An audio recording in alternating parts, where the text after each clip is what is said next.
Here. Perfect. All right, Pelham is called to order. I will call the Region to order at 6:35. Sarah? Present. Deb? Present. Oh, we're all here, so I don't have to. You're all in person. We're all in person, Oh. so I don't have to roll call. Okay. 6:35, I'll call the Amherst School Committee to order. We are also all here. Well, those of us who are here. Those of us who are here are here. There's 3 of us, so we have a quorum. Okay.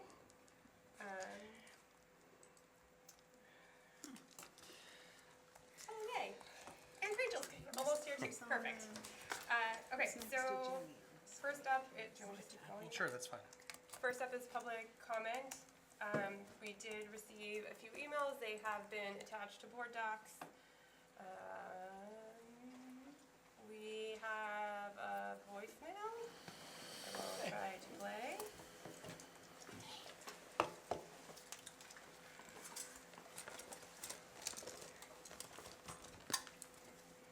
Hello, this is Will Roundy, the Latin teacher at ARHS, here to make a celebratory public comment. You all deserve to hear a non-problem at the end of a long school year. Here we go. 91 ARMS and ARHS students attended our annual field trip to Classics Day at UMass Amherst this year, alongside some 10 other Western Massachusetts Latin programs. In the Latin language and culture trivia competition, our middle schoolers won first prize, competing mostly against high schoolers. 2 ARHS teams, made up mostly of 9th graders, tied for first place in the intermediate level, and our advanced team took second place.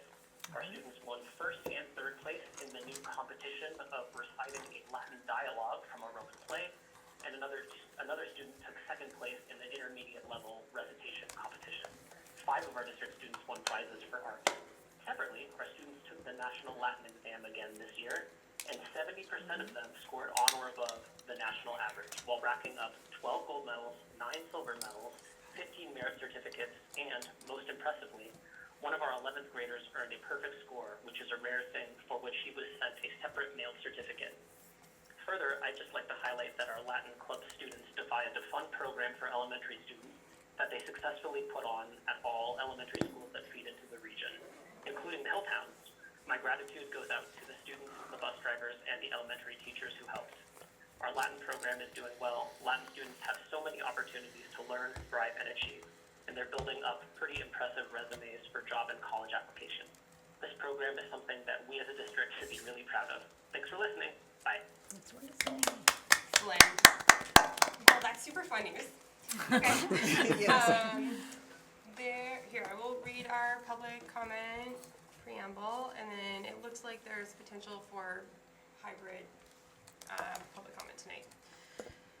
So, thank you for attending the public meeting of the Amherst, Pelham, and Amherst Pelham Regional School Committees. This meeting will be held in accordance with Massachusetts Open Meeting Law. The committee oversees the Amherst, Pelham, and Amherst Pelham Regional Schools and has purview in the following areas: employment, compensation, and evaluation of the superintendent, appointment of certain other employees per policy BDC, review and approval of fiscally responsible annual budget, establish the overarching educational goals, and develop policies as guides for administrative action and strive for continual improvement of the educational program of the district.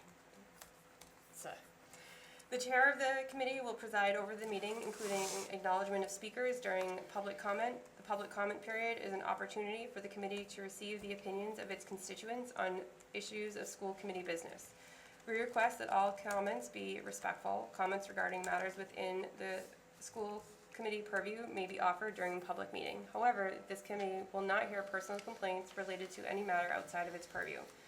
Generally, this includes complaints against school personnel, students, or members of the community. Under most circumstances, administrative channels are the proper means for these grievances.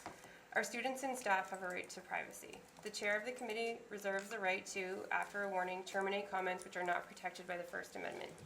Policy BEDH, public participation at committee meetings, dictates 3 minutes for each speaker unless the chair extends the time and states that individuals may not assign their time to another speaker.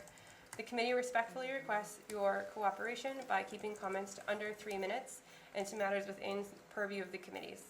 In accordance with policy BEDH, we welcome members of the audience to make public comment. Please clearly state your name and your affiliation with the district. It looks like there are potentially 2 people online. Would iPhone guest like to make public comment?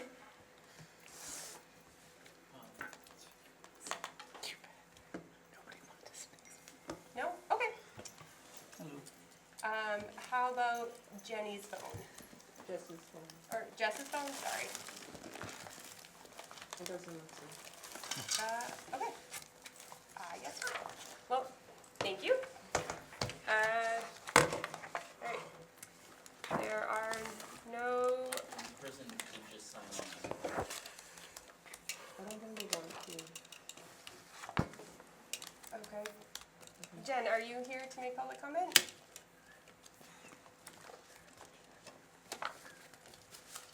Okay.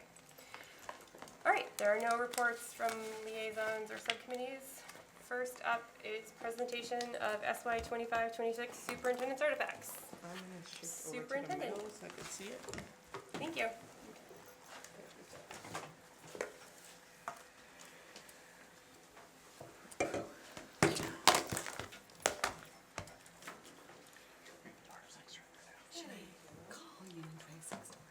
Not to the end.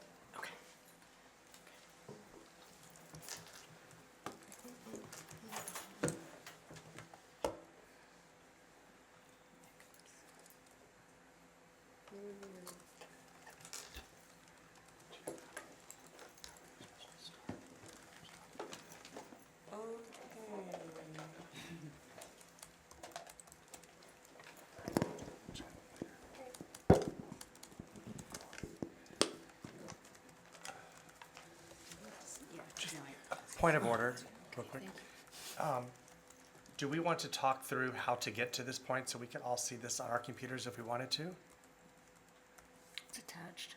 It's attached. It is Board attached to Docs. board docs, I apologize. So this PowerPoint is, but the other documents were too large. Okay, So you would need to talk through how to get to the other ones. Okay. we'll do that after you present then, or do you want to do it before? I can do it, if you want to walk it through, Okay, the steps you took. so I think this is a learning curve. So if you go to your emails, you should be able to find, today, there was an email that said task submitted. If you click on that email, there should be a link to go to perform. And it says in the email, login to perform. So then you should be able to click that, and then that should take you to perform. Once you're on perform, I don't have a task submitted. no, I know. So when you go on to perform, Task assigned. you should be able to go to my staff. Search. Hold on, They're not task, there. hang They're on. not there It yet. says task assigned, this one. Log into Anna perform. doesn't have that. Task either. You have to log in the first time. Right, and you use your ARPS credentials. The same, okay. Task submitted? Tax submitted, I think. Yeah, under task submitted, underneath it says login School login? on that email, and you want to click on the login to This perform. thinks I'm in my Gmail account. That's really If you interesting. just go to powerschool.com, you I should be able to be able found to find it. it as well. It's under I'm almost there. I'm giving you the. And then, is there any way you can, we can't Well, pass that's this up here, really can we? interesting. Okay. It's, Oh, it's fine. But then I get my it sees case. me as Somebody- this, Yeah. even though Hold I'm on. in my. Was it If you log in with your ARPS email, the I don't email? think I can. Yeah, I right, can and use let- it. let me They just made an account in the last few days. Sorry. I did not get the I was task just at the one email, where you- just so you you don't know. go Okay. swim. Question? Yeah, so we're gonna try to show you online. pulled my Go ahead. battery. Well, it's about logging into Perform. Okay, Mine has, even though I'm in my ARPS account, email account, when I click on login, it reverts to my Gmail account, Personal, your my personal. personal account. Okay. Try clicking in through can there, switch accounts. see if it brings you. You're doing great, William. I'm not doing anything. Thanks. That one, it's the one powered by. It doesn't, it's like click any of the links, it should bring you right Yeah, there. there's nothing there to do. I spent too long trying to figure this out today. You want to close that? Is everyone else in to, in perform now? No, it's just- you're still working? Okay. It is supposed to be grayed out. I didn't get the email. It should be, Somebody oh, forwarded it to me. Go to the Okay. spot where it says But I don't know if evidence. you're gonna be able to log in. Evidence. I got like 2 emails, and there's supposed to be an email from Jadera a long, long time ago. Then I got 2 emails today. This one is if you go It's to a task. evidence. It Oh, I has got the more artifacts. notifications. I got it. I do not have access to talented ED products. Do you download? She didn't get any emails. Okay. So I think she didn't actually I receive don't it. think I was invited or given access somehow. They missed me. It's almost like your Gen X or something. Do you need help? I'm good. I didn't Everybody know. else except for me. There's No, supposed to be a Margaret's download having button trouble. there. Right. But maybe we can assume that that access will But I be did find fixed a way and to we- I'm download them. working on. Yeah, yeah, Yeah. you just click on the link, yeah. Jen is also working on it. Okay. So Deb, are you in or no? I am. So Deb is in. I We're missing Margaret and Anna. Everyone else is I'm in? in. Thank you, Jenny. Everyone else is in?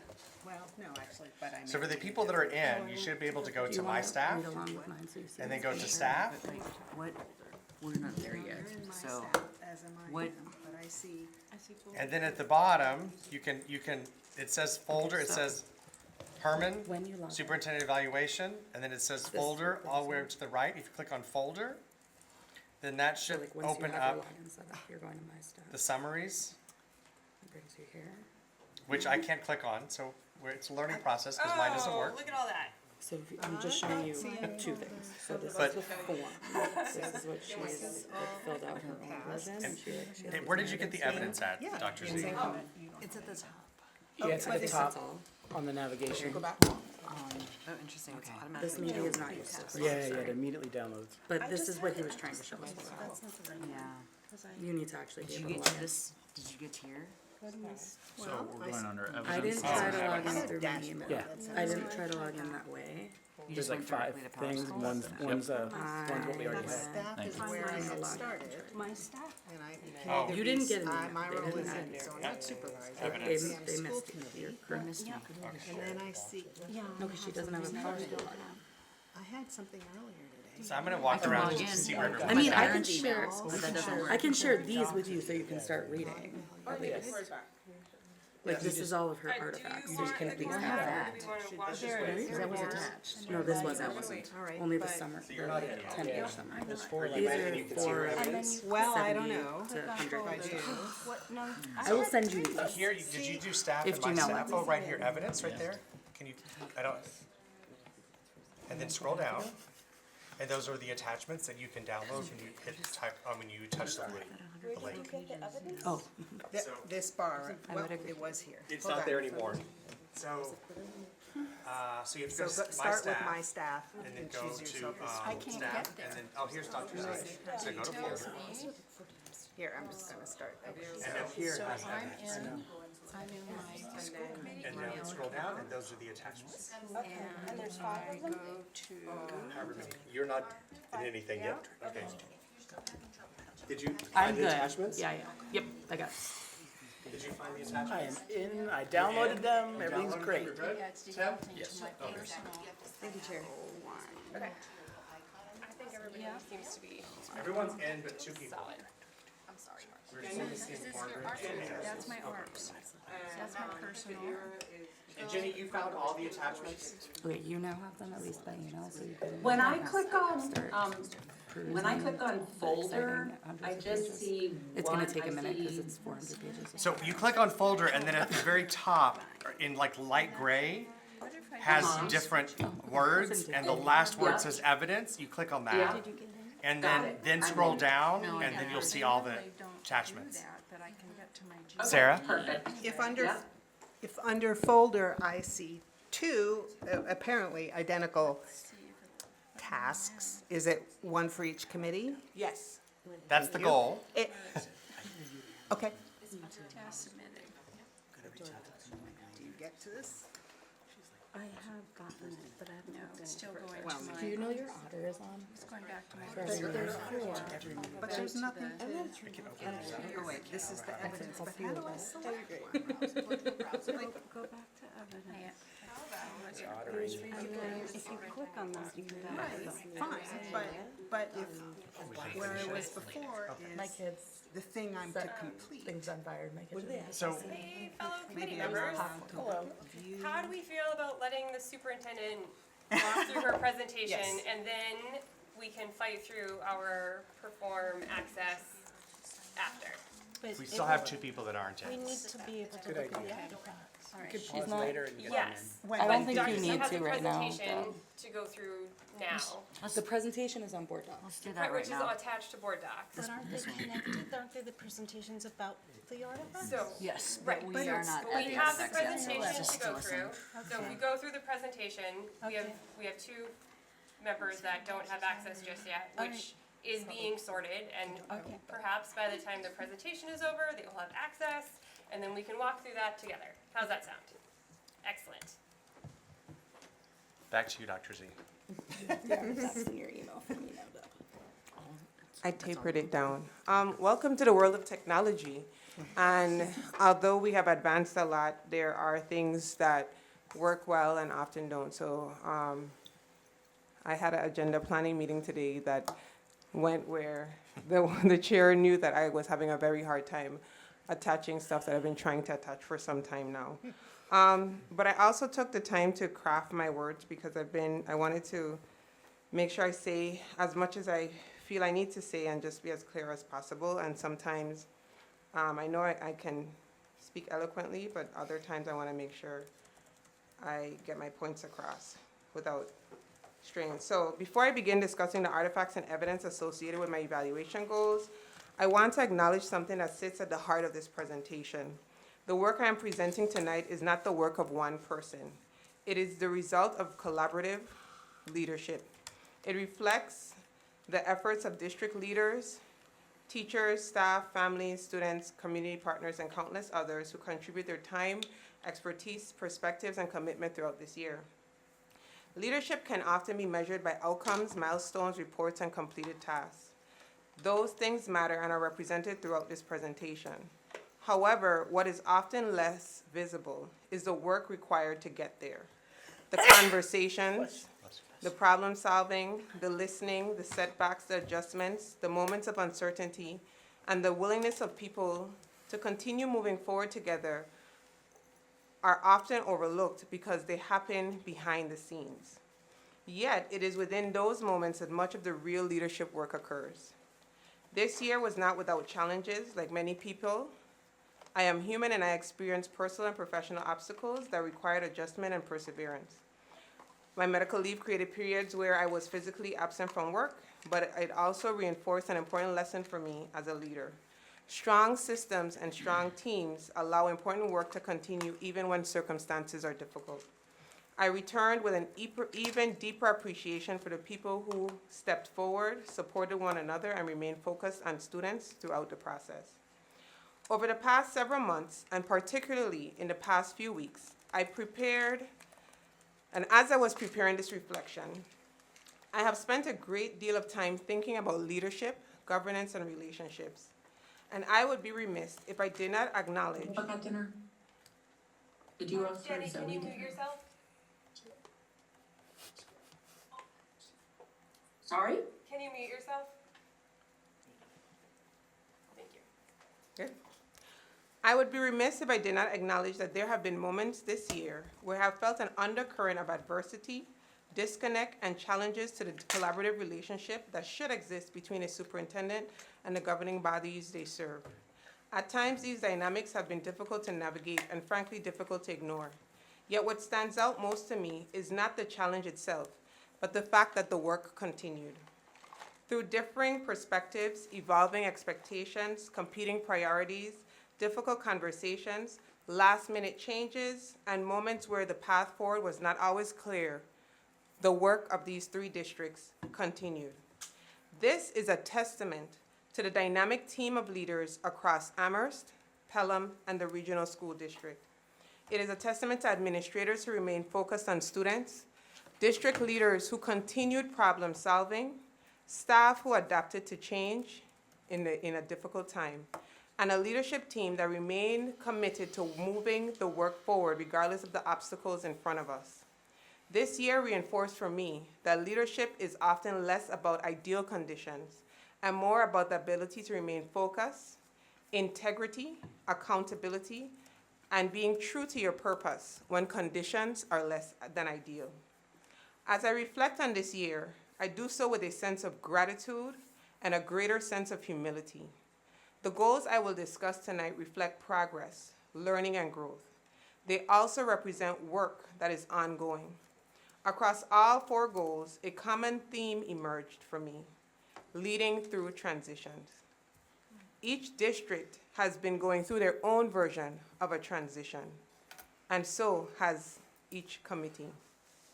Whether evaluating leaders, restructuring schools, reviewing programs, or strengthening student safety systems, the work required us as a whole, as a collective, to navigate complexity, try to build and repair trust, listen deeply, and remain committed to continuous improvement in service of students.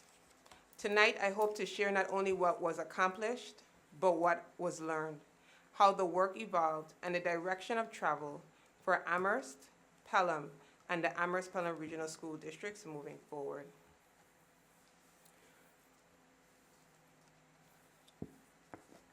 This year I had 4 goals that was voted in November of 2025, and it is my hope, I want to thank the Superintendent's Evaluation Subcommittee for beginning the work for 2026-2027 much earlier, and hopefully aligning us to the adequate timelines. Each goal stood under a standard, so under Standard 1 was instructional leadership, and this focused on evaluation of direct reports. Standard 2 was under management and operations, and this goal focused on the K-6 restructuring of the Amherst Elementary School District. Standard 3 was family and community, and this is the Pelham program review. And Standard 4, I focused it on safety and bullying prevention.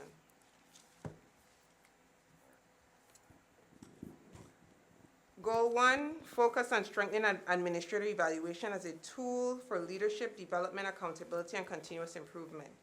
While the goal itself appears straightforward, the reality is the process requires significant refinement throughout the year.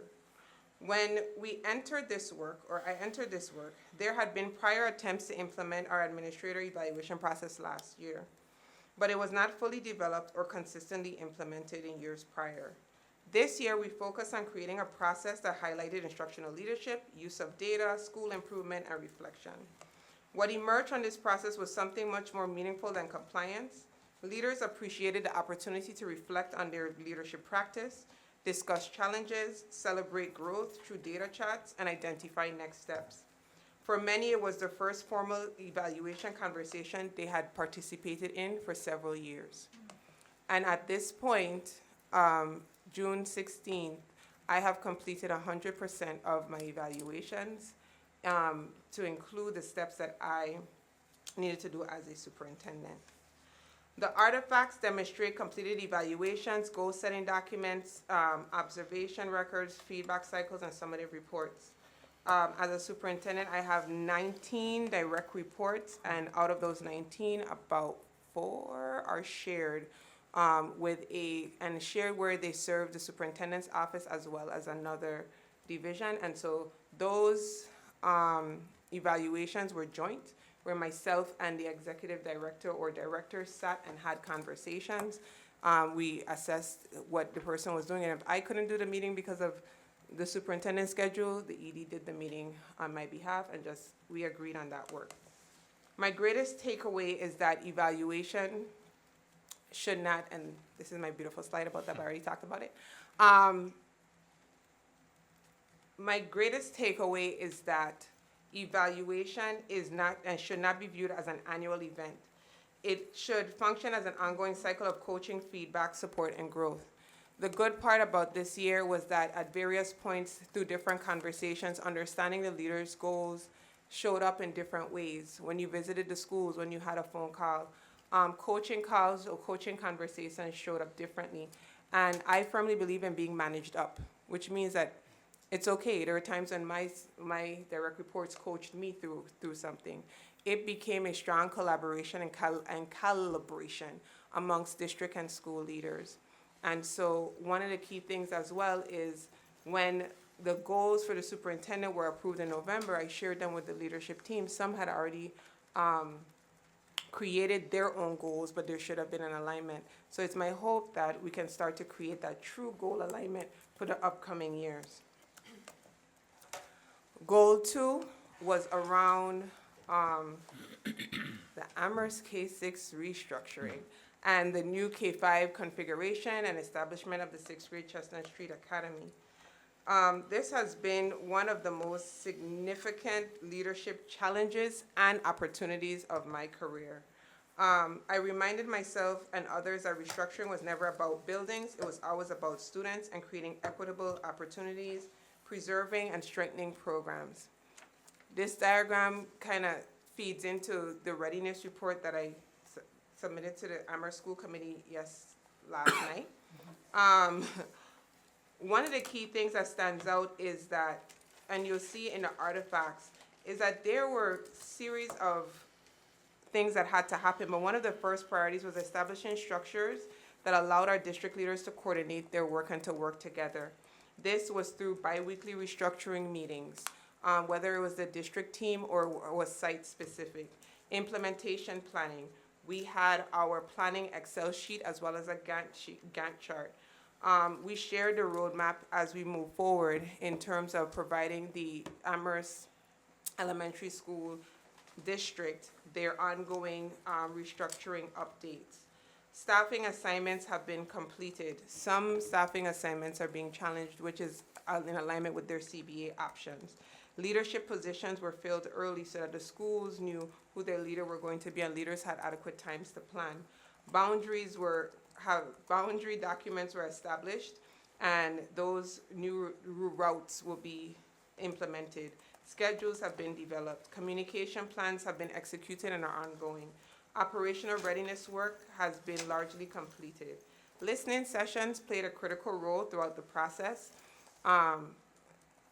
Listening sessions are not where I invite individuals to listen to me. It is where I invite them to talk to me and I need to listen. Through listening sessions, we were able to garner feedback from staff that allowed us, staff, students, and families, that directly influence decisions regarding transition planning, compensation agreements, you'll see the MOU, community building activities. In our first listening session with staff, they talked about the move from Marks Meadow. I wasn't here, but they were able to talk about the accommodations that were put in place operationally, where they were given additional days and compensation was identified. In the second listening session with staff, they talked about the fact that there is a rostering of students that starts to happen in the spring. And so they wanted to know how, when they're going into new buildings with students, they'll have those opportunities. We turned early release days into community building days. We created Amethyst Brook all-staff email so that leaders can start to share information. We created one for Chestnut Street Academy as well. Those may seem small and insignificant things, but they're big things when it comes to communication, and all lead us to where we are today. Is it going to be perfect? There are unknowns that we have to address. But through our collaborative structure, our teamwork, we know that we can work together to address those unknowns. So our timelines kind of ran concurrent. There were operations working as we engaged, and everything called for us to stop, reflect, pivot, and move. Our bi-weekly virtual leadership meetings were where we developed our budget conversations. We had a budget conversation last night. Thank goodness we have a bi-weekly leadership meeting coming up soon, so we can have another budget conversation before July 1st. There are opportunities, and the artifacts are going to show. It's very hard to select which artifact best tells the story. So it's often best to just tell the story yourself. And so this is what I'm doing this evening. The artifacts don't really demonstrate the full scale and complexity of this work, but they should give you a touch point into the planning documents, communication materials, staffing assignments, implementation timelines, restructuring updates, project management documents, and our overall operational readiness evidence. Together, they should tell a story of a district moving from planning, from thought to planning, from planning to implementation. And the key learning is, the most important lesson I learned is the power of listening, delegation, and the power of trust. The Amherst K-6 restructuring is one where this actually took multiple leaders across the district, each of us taking on a key role and then coming back and supporting each other in those meetings and sharing where things are moving forward. Pelham Elementary, woo. Goal 3.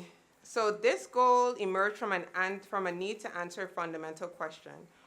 What is the best instructional and programmatic direction for Pelham Elementary School?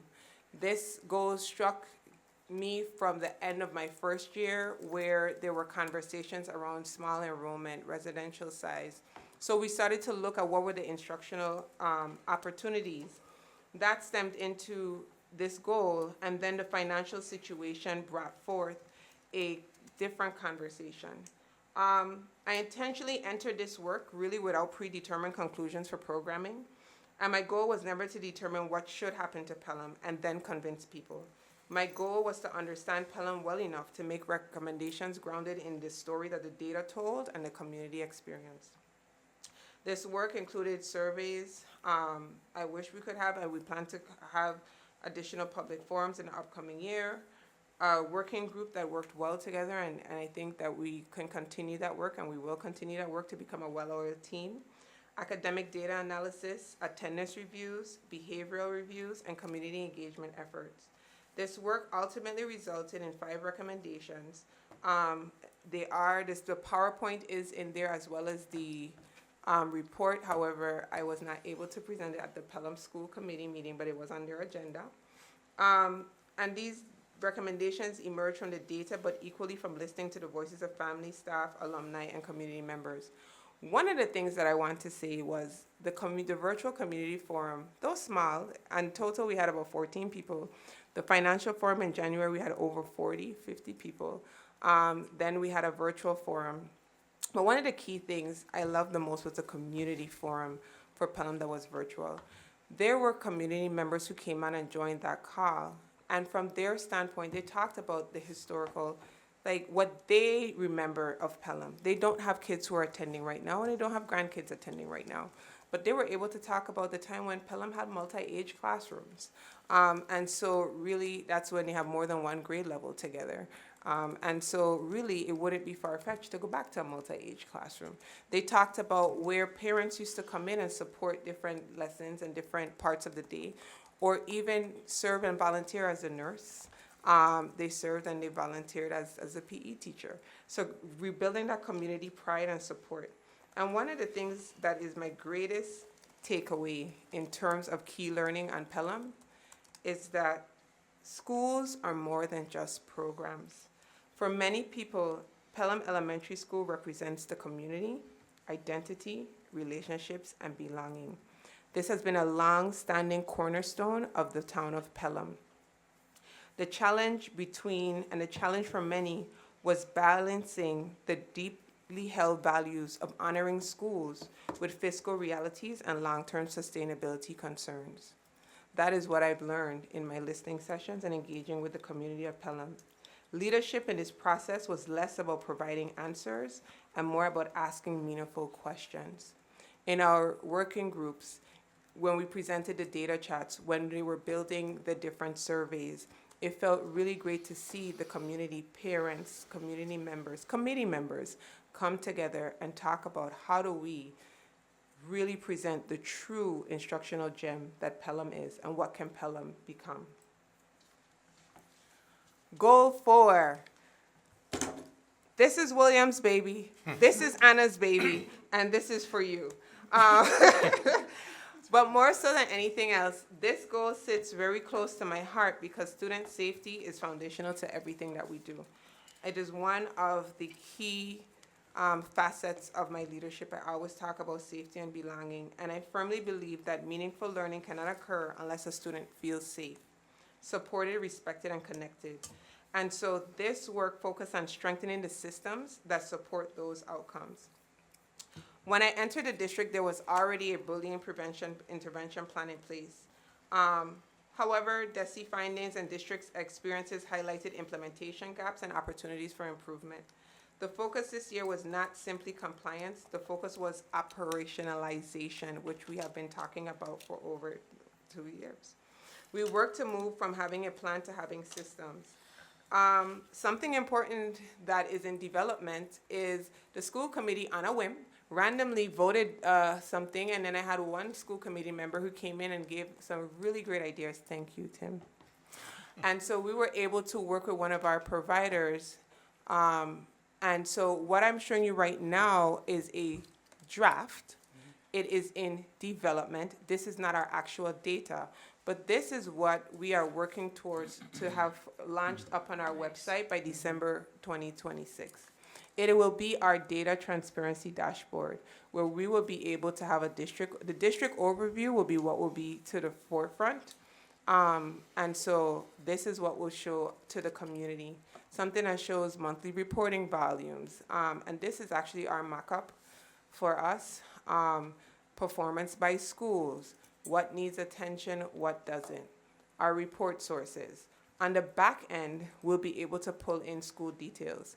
Are we there yet, and why is it going to take a little while? Because a lot of our things are paper pencil. So we need to digitize our bullying checklist. We need to make sure that we have common language in terms of what we are using. And I'll show you where, for example, is it under compliance? Yes. So under compliance, there was a series of things that the school committee voted in November? I can't remember. And so one of them was like the response time, the policy window, parental notification. And so for us, and for me, this is the opportunities for us to kind of walk through and see the different options. You do have snippets under goal 4, but this is our mock-up. So I wanted to kind of show some more than just what you have as snippets. Another key thing for goal 4, and I'm straying, is our updated BPIP. And there are some things that I want to highlight in here outside of the timelines, which I know felt is very important, which is in here. I want to scroll down to the appendices. And Appendix A is our investigation and response procedures. It shows phase 1. You see what happens with day 0 to 1, what happens immediately within 24 hours, and it also outlines person or responsible parties. You'll see phase 2, notification, what happens within 3 days, promptly. If reasonable basis to believe, it talks about all the regulations, the investigation, walking through what happens. And we went through this also with our principals on June 2nd. So they walked through and was able to give feedback, to review the document, to acknowledge where we felt like there were some gaps and we needed to fill in. And there's this famous one, if investigations cannot be completed within 10 school days, document the reason for the extension and notify parents or guardians. So now we've taken it to not just being a plan, but now the protocols and procedures for taking this plan and actually putting it into action. Thank you. You're welcome. Thank you to a dynamic team that we have. And so key learning is that changing a document is much easier than changing a culture.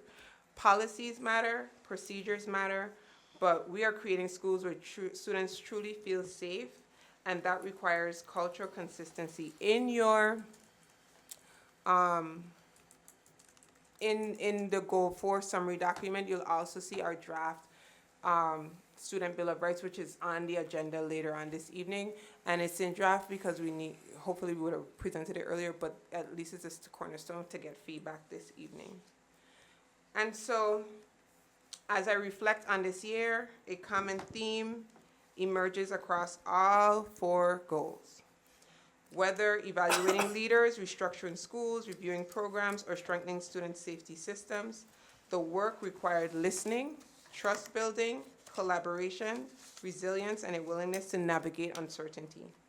This year challenged our districts in many ways. It challenged me both personally and professionally, yet it also demonstrated what is possible when you remain committed and focused on students and continue moving forward despite the obstacles. The work represented in these artifacts is evidence of progress. It is also evidence of learning and that there is still work for us to do, and there will always be work for us to do. Continuous improvement is not a destination, and with our current airline prices, we can't afford it. However, it is a mindset. I am proud of what this team has accomplished and what I have able to bring forward. I am grateful to those who have contributed to this work, and I'm optimistic about the direction in which these three districts are headed. And as it was once stated, the best way to predict the future is to create it. And so this year together, we as a district team did more than prepare for the future. We actively built it while we were moving forward. And I thank you. Thank you. Thank you. Thank you. Any follow-up? Are we doing questions or no? Any follow-up questions? Go ahead. I have a general observation. I asked for a structured presentation this year, and I can't tell you how grateful I am for the work you've done in really just making it very clear. Thank you. And, also, based on last year, I think it's important for these documents to be put on board docs because they're how our constituents evaluate our performance in terms of evaluating yours. So they're public documents. So I was mindful of that because Goal 1 surrounds evaluation of employees. And so I just would like clarity before I load all of them up on board docs. I tried to block them out, but I know the last time that I blacked something out, I didn't really go through. So I just want to make sure before I load it. So maybe Tim could double check that.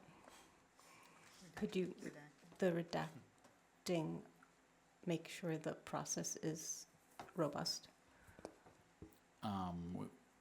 Sure. So the question is, do the redacted documents, if they're put online, remain redacted, or is there a way to dig down underneath it to find out who's underneath it? And if there's not, then we should think about how to modify just overall or take those pages out. No problem. I have no problem reaching out to Tim. Any other questions? Sarah? Not a question, but I Or just, statement? yeah, the amount of work and progress that you and your team have accomplished in the last year is huge, so much. And we at Amherst spoke about this last night. That alone, it was an enormous lift. So I haven't seen the artifacts yet, but I think it's clear that you've moved the district forward significantly in several important ways. So thank you. Thank you. Sarah? Bess? So while we're still figuring out all of the artifacts, I do want to say thank you for one of the things I very much appreciate how you present this information and all of the information you share with us is you talk about your team and how important it is to have a strong team behind you. And I appreciate a leader that not only recognizes the team that works with them and behind them, but also lifts them up to work alongside them. And I think it is one of your strengths, and I appreciate that.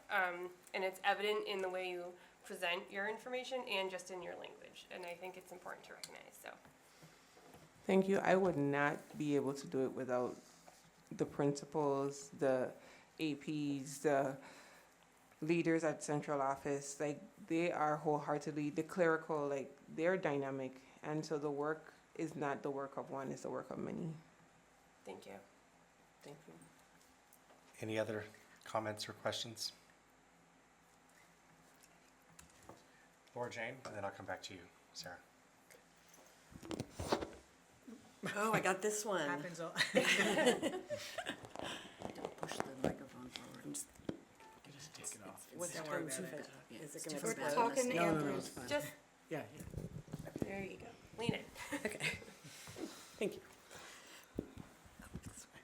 Thank you so much for this. I wasn't here for the previous process, but it sounds like this is a vast improvement over how challenging it was to like put everything together, and I really appreciate you breaking it all out and talking about each goal individually. So that's great. I do have a question about timelines, because we, not due to anything that you were responsible for, but just due to like meetings getting rescheduled and materials, and even right now, 2 members of the committee don't have access to the artifacts. So I wanted to raise the question and maybe make a request, a motion, which is a request, which is to adjust our timelines for both the individual evaluations that we as the individual committee members need to do, and then the summative evaluations that the chairs need to put together.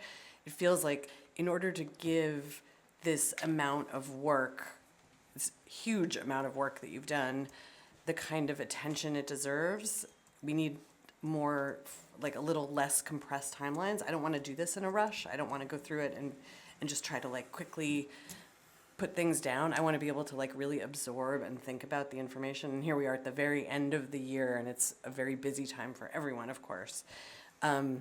So I'm gonna, I think, make a motion. I think I need to make a motion for this, or no? Point of order. Okay. I don't think it is a motion. It is the evaluations need to be presented, completed and presented no later, or they must be presented before July 1st contractually. Yes. So it's not a motion, because it is not something that the committee alone can direct or make decisions about. It needs to be Would be a a negotiation. negotiation. Would be a negotiation between the superintendent and Union 26 and the region, because it would be a contract negotiation. Okay. It is not something that we alone can decide. Well, it wouldn't be decided, we'd be making a request, right? Right, but we can't, I think that has to be a negotiation. You can make the request, we can't act on it. Right. And Union 26 isn't even, Union 26 is not It's not called is for. not even called to order. No. So, okay, so procedurally, what's the best way to make a request like this? I think we could have a discussion right now, and you made a verbal request. Okay, so, my verbal request would be, Hold on.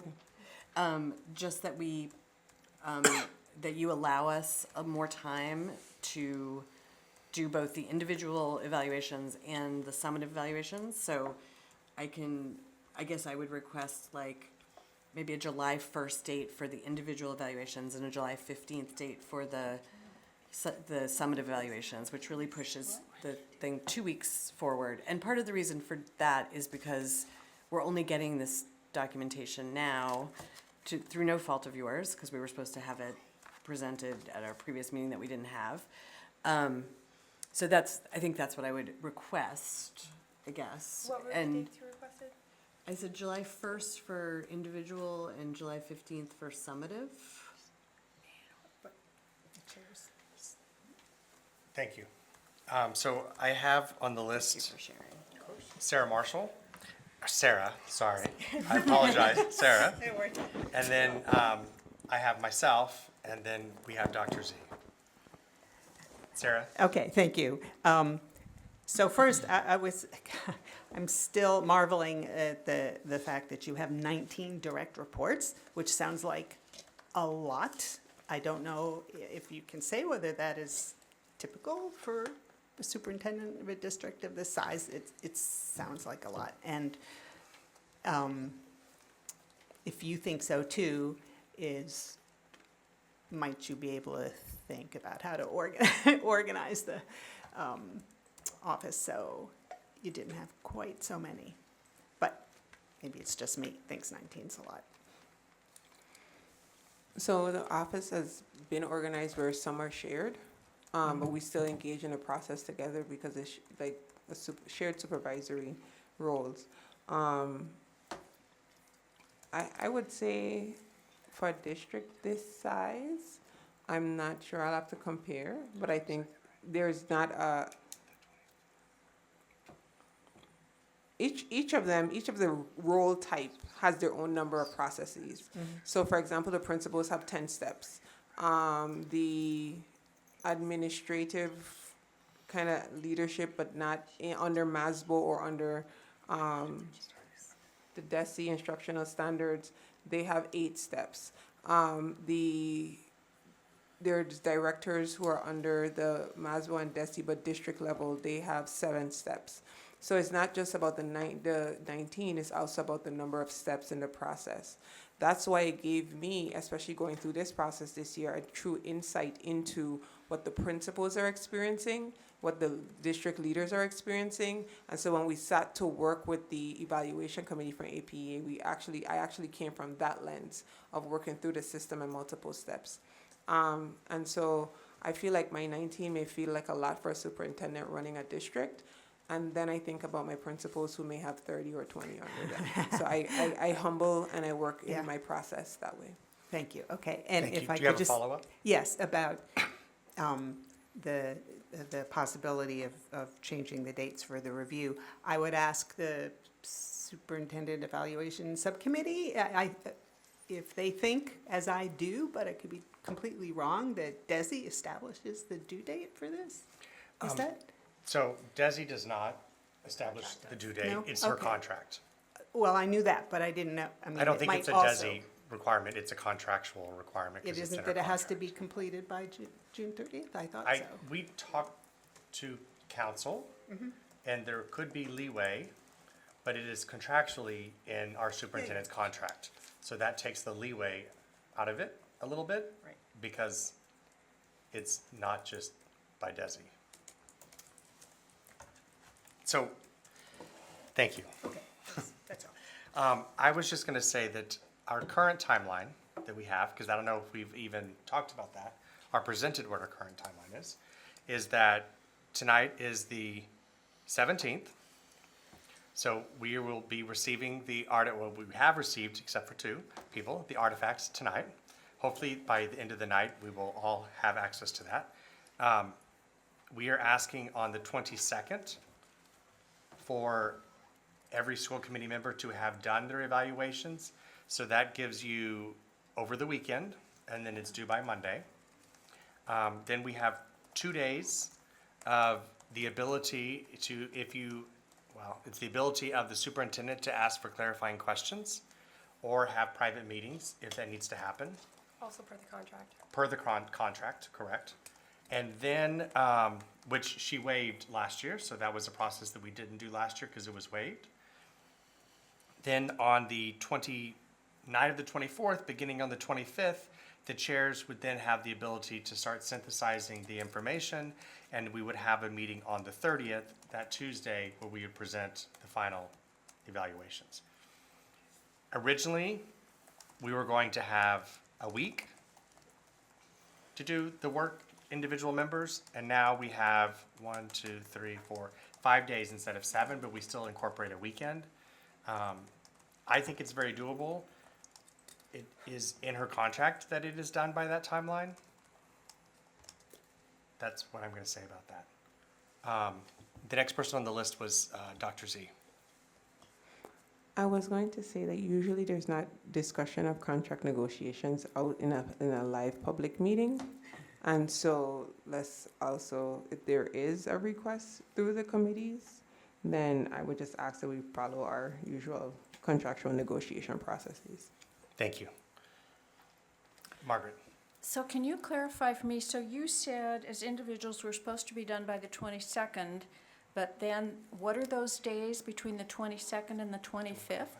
So per the contract, which is public, it says that there is an opportunity for the superintendent and a committee member to meet and discuss the evaluation. So that would give the 23rd and 24th, beginning of next week, for Dr. Z and committee members, if they wish to meet to discuss the evaluation, or if there are questions regarding, to meet to discuss the evaluation. And then on through the 25th through the 29th, the chairs would have the opportunity, because the chairs will then take each individual committee member's evaluations and then write a summative report that encapsulates the information. Okay, so That then my, that has to be presented at a public meeting. correct. Which So has to occur per contract by July 1. So I prior to. guess my follow-up to that is, if we do not think we need to have a meeting with Dr. Z in those 2 days, can we continue to work on the evaluation until the 25th? No, so we have to have it submitted by the 22nd. Once it is submitted, once we submit it on the platform, it then goes straight to Dr. Z, and then it's her, then where she signs off on it.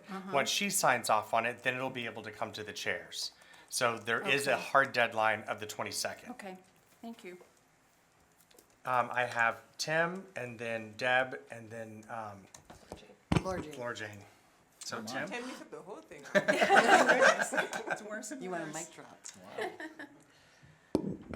So I went through the evaluation artifacts and looked at each redacted piece of information, and it is all appropriately redacted. Thank you. Thank you, Tim. I'll work on it. Do you have any follow-up or anything else, Tim? That's all. That's all, okay. Deb? I don't know where this falls in the development of the timeline in terms of contractual stuff, so somebody just do this if I'm doing something I shouldn't be doing. We had that meeting, and I wasn't prepared. I hadn't reviewed the contract. So the timeline that we've developed, and especially with regards to the meetings and the July 1st due date, isn't as spelled out to me in the contract, I think, as it was interpreted in that meeting. So I would ask that perhaps we take a look at the meeting, the requirement that the meetings precede the summative evaluation. Could you say the last thing again? I'm sorry. So it wasn't clear to me upon reviewing the contract that the timeline that was just presented, that was developed in this, discussed in this meeting, was spelled out the way we have interpreted in the contract. So can I ask a clarifying question? Yeah. So I think what you're saying is that the dialogue between the superintendent and individual committee members, if needed to happen, could happen after July 1st, is I think what you're inferring? That's an And interpretation. that and it's your interpretation that that could happen after we give the summative review? Yes. Okay.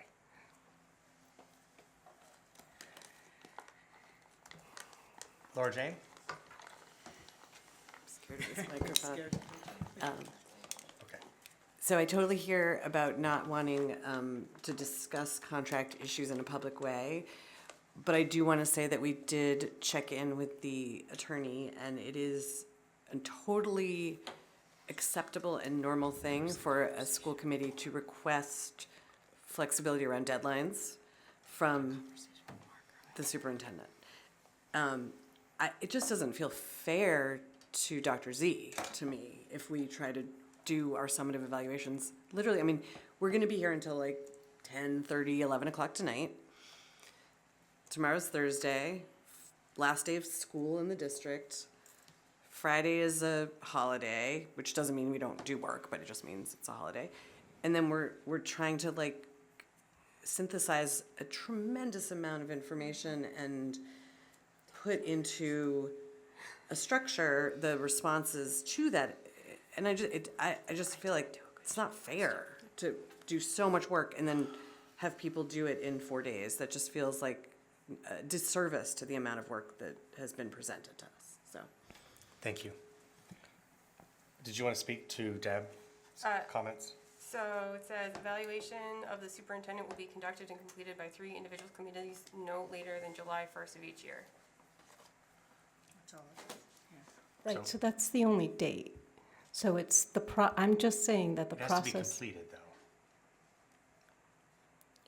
is the meeting considered part of the evaluation process? The individual meetings with individual school members? So for example, if you were going to write your report and had clarifying conversation to be had with Dr. Z, right, then you wanted, after you received clarifying information, your report cannot be altered after July 1 because the deadline has already passed. Okay, well, if that's the case, if that's how we're doing it, then there needs to be a different timeline going forward for the completion of, we need to be clear when the artifacts need to be submitted by to allow that process to take place. I know this is the way it's always been done, but this is my third rodeo on this, and I didn't do it well the first time. I don't think I did it so well the second time. I'd like to make this one proper. So I think we have to learn from our lessons and try to backdate the calendar better next year. We tried. Unfortunately, we didn't have our meeting last week, and so that has backed us up into this situation. And I think we owe it to our superintendent to adhere to our contract. Right. All I'm saying is that in other parts of the evaluation process, there's a deadline for educators to submit their artifacts by, and we don't have that. And I think if we're going to work with these timelines, we need to establish them. Go ahead. So you're saying you would like the subcommittee to we include artifact timeline in the calendar, because when we met and the last time the subcommittee met, we did talk about the calendar and moving forward with it. Yeah. So you're asking for an additional date to be added of when artifacts are due. Like, there's an April 1st date for teachers, is that right, for them to submit their artifacts? April 20th. And then, so there's a bookended process, and we're crunched up at the end of it by July 1st, and I'm saying, I think the subcommittee can take that under advisement. thank you. Dr. Z? I'm going to say that there's a lot of conversation around the deadline and the impact to the school committee members in completing this. But I also want to say there's an impact to bringing goals in front of the school committee and them not being approved till November. In actuality, they should, I should already have my goals for next year. In actuality, we are November, December, January, February, March, April, May, June. So this is about 7 months to compile, to bring work, to track, to keep it in alignment. So this is not just about the most recent artifacts and bringing it, this is a compilation, yes, but this is an entire process that is crunched into 7 months unfairly. So if we're gonna talk about this process, we need to make sure there's a commitment from the school committee members to adequately just stick to the entire timeline. And that's why I started off by acknowledging the subcommittee and this year being able to bring the goals forward earlier. Thank you. Anna? So I understand that this is a heavy lift for everybody. The superintendent's team has put a lot of work into compiling all of this information, putting together a presentation. I think,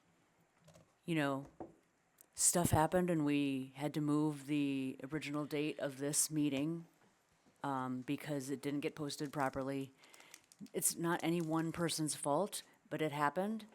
And so now we just need to dig deep and get it done. This is just not sorry, we need a little more time. 2 weeks is actually, we've never had 2 weeks to put our stuff together. So that's just not even in the running of options at this point. I think this is the one time when we have a really heavy lift and we just need to dig deep and get it done. It's just our responsibility. This is when we do it. We have to do it. And it's just our job. Thank you. Any other comments or suggestions? Okay, so just to recap, we will have access tonight. If you don't, I'm already on it. housekeeping, so I guess let me go through the dates first. So today's the 17th. They are due on the 22nd. Do we have a time that they're due on the 22nd? Is it midnight on the 22nd? Midnight. Okay, it's midnight on the 22nd is when they are due from, you need to hit submit on these forms by midnight on the 22nd, then if you get it done sooner, Even better. I might take you out for ice cream. Because then, once you submit it, Dr. Z, if she needs to have clarifying questions, can actually start that process earlier. She will go through that process. Once we get them all back from her, which the deadline's gonna be She will submit by the 20, midnight on the 24th. the midnight on the 24th. And then the chairs will then synthesize everything, and we'll have our next joint meeting on the 30th at 6:30, virtual, where we can then give that information out. So I see a few hands. I think I have Sarah, Laura Jane. Sarah? Thank you. 2 questions. If we have tech problems when we're at home, Dr. Z, whom should we call? And hopefully we can do that directly. Is it Jerry? Who should be ready to receive our questions if we're having trouble? I think we can figure that out by tomorrow and share that information with the committee. Thank you. Okay. Okay. My other question is, so let's say I submit my evaluation, you want to have a chat with me, and we do that. Is it the thinking that I might alter my evaluation, or you might write something to the chairs, or is it just for our mutual understanding? So- I just wanted to say clarify one thing. Per contract, Yeah. you do not have to meet with Dr. Z if you do not want to. It is a mutually agreed meeting. That's fine. Between I'm the just two. asking And then you would decide on your own what you want to do. So it could go either way. If you, before submitting, you may have a question. You may hit submit and you may write a question on the bottom. You may request a revision. There may be something that you need additional clarity on. Maybe something isn't connecting for you. You can reach out to me, or you can put the question on the bottom because there's a box on the bottom, and I can reach out and respond and give clarity. a box at the bottom of the Before- evaluation When you hit form? submit, yeah, there's usually like where you could do like a comment or something. You can also reach out and we could have a conversation.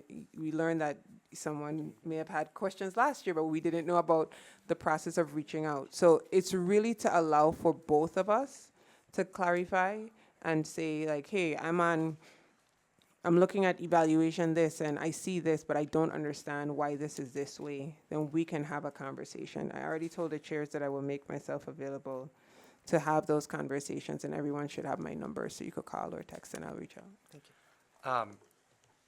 I wanted to, so I have Laura Jane, Deb, and then Rachel. Laura Jane?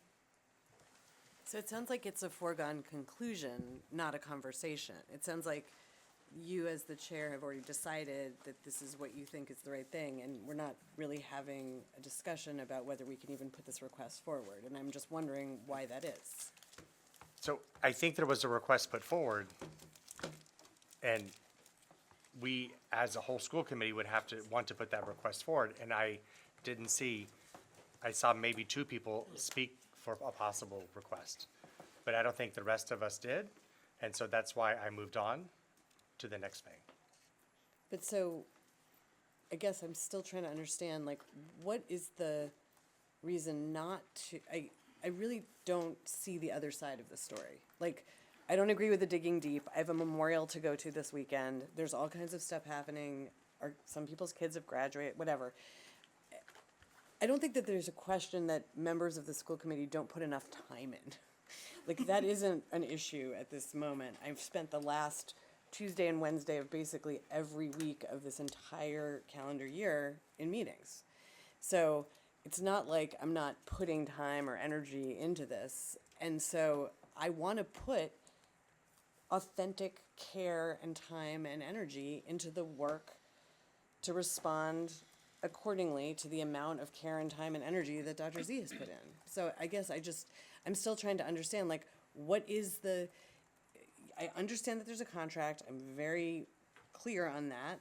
I also got a very clear message that it is an acceptable request to make and that it's a very common thing that people do. So I guess I would love to understand better rather than try to torture ourselves and crush our responses as quickly as we possibly can because we are working off a very compressed timeline. What's the harm in extending this so that people have time to assimilate this information? Thank you. Deb? I had two thoughts, and I just lost one of them. Should have written it down. I remember the first one. So, you know me and questions. If I have questions before the 23rd, would it be 22nd. 22nd, before the 22nd, midnight on the 22nd? 11:59. Would it be inappropriate to reach out, because obviously you have to click complete to submit the questions? Say if I'm working on goal 1 and I'm stuck on part of it, and I go on, do I need to like get all my questions lined up? And yes. Okay, so I need to get all my questions lined up, submit, even though I recognize that my responses may not be complete. Yes, Dr. Z. I just said, if when you're about to submit, you have questions and you want to clarify before you submit, I'm open to doing that as well to help the process move along. And so you could put Okay. questions in, say on tomorrow night, Yeah. and hit submit, and then Dr. Z would receive it, and she could start answering your questions, and then it could go back to you, Okay. I guess if you wanted to do that. the submitting part I'm not clear on. I thought you had to like click submit. I'm okay with meeting with her before she submits. It can just be a question. Yeah, It- I it know, just- that's what I'm it- saying. it- I'm okay with That's- that. yeah. I am okay with you calling Okay. and asking a question before you submit. Okay, Okay. that's what I'm asking. Yes. And I remember the second question, the second thing I was going to say, that it being a smaller committee, I was planning on telling the committee that if they needed more time, it could come out of the time that I needed to assimilate the information. But that won't work if we have a drop dead deadline for the 22nd. So I would ask then there to be a different timeline for the Amherst School Committee if my members needed that. Thank you. Rachel? And then I have Jenny, sorry. Okay, I'm sorry to keep on the asking questions train, but because right now we're still going through chairs for communication, for this, Dr. Z, is your preference that we go through chairs if we have questions about the evaluation or send them directly to you? For, I think Yeah.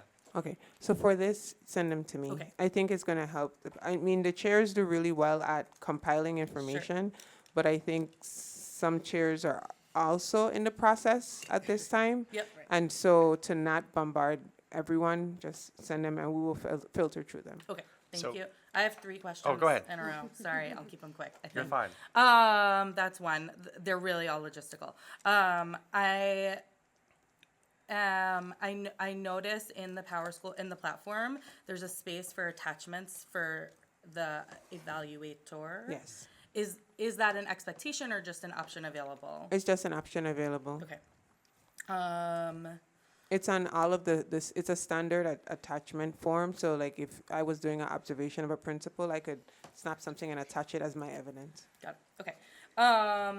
This is not a question. I am just also the 22nd. No, there's a question connected here. The 22nd is a tough deadline for me too. I know you didn't hear that.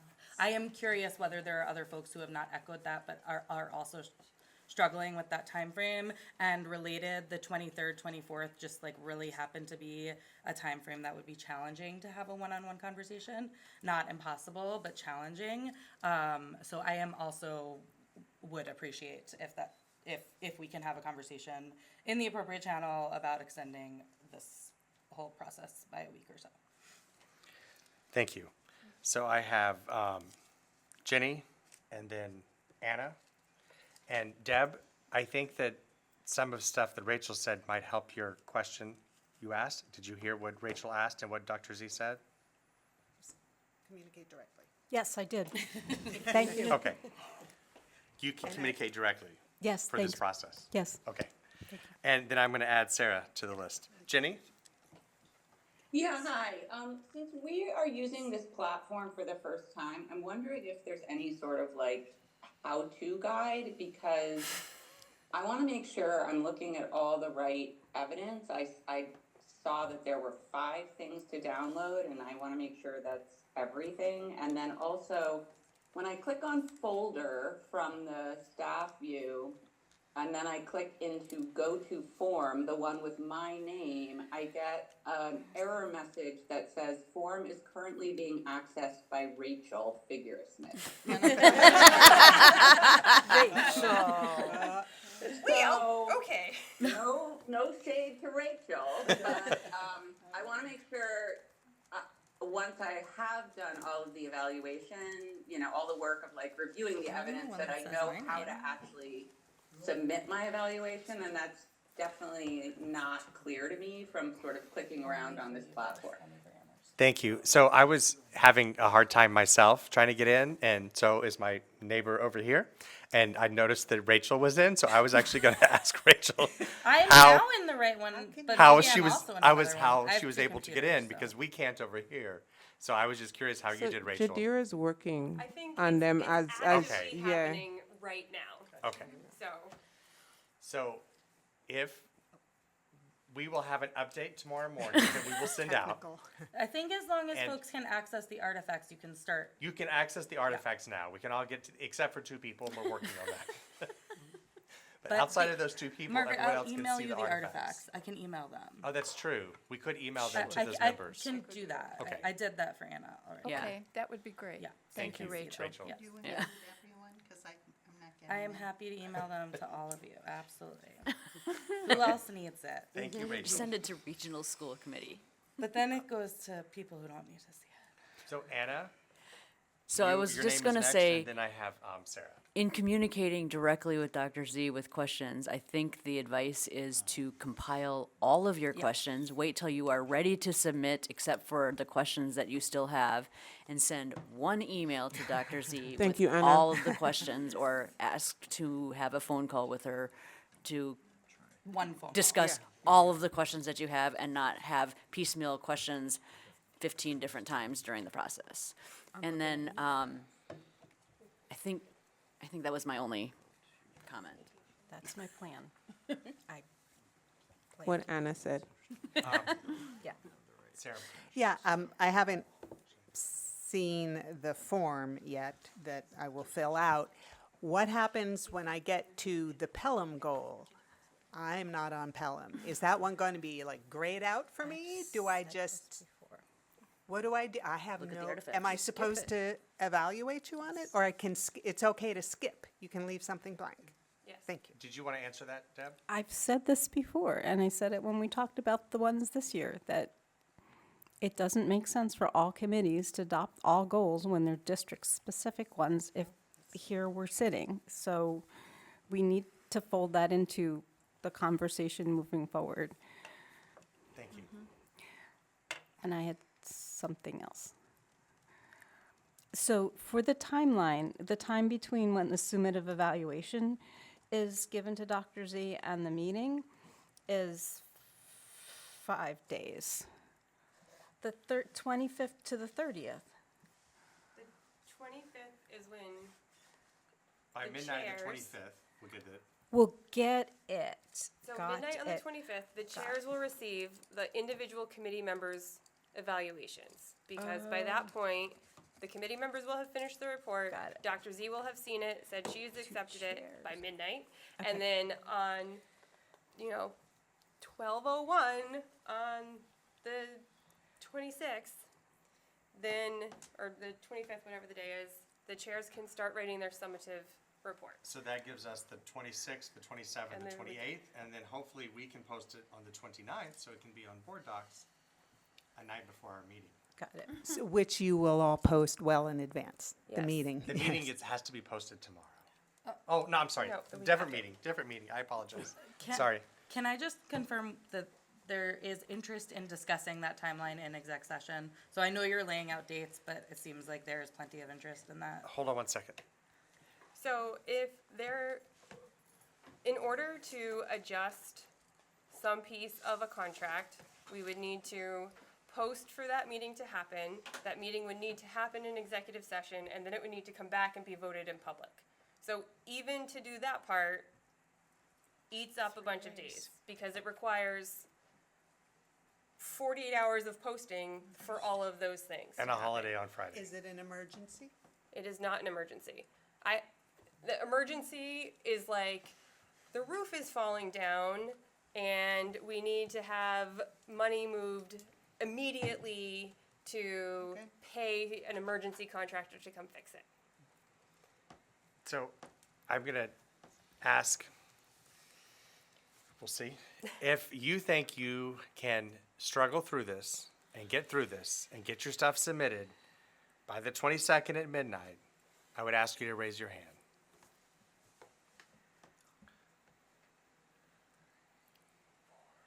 Jenny's hand is up too. So that's That 8 looks like a people, majority. so that's a majority. So I think we have to stick with this timeline. Can I ask the same question of the Amherst School Committee? Yeah. Because it's 2 evaluations. So, folks, do you feel like you can achieve that in the time period that is being requested? Please raise your hand. Can you, in addition to completing the regional school committee, well, no, separate from that, because that's a different issue. Do you believe that you can complete your evaluations by midnight on the 22nd for the Amherst School Committee? Raise your hands. So we don't have a majority on that one.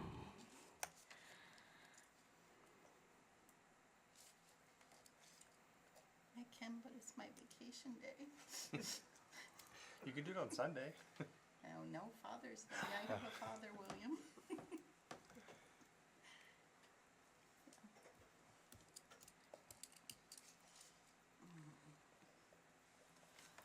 There's also Can just been made mention of a meeting that I found out about a day or so ago, but did not know about and won't be present for.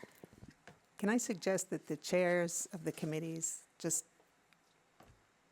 get together and decide whether you want to post a meeting to deal with this or not? I don't know what more we can accomplish in this open session. Does the chair of Pelham have an opinion? I think we should go with the timeline that has been presented and move on.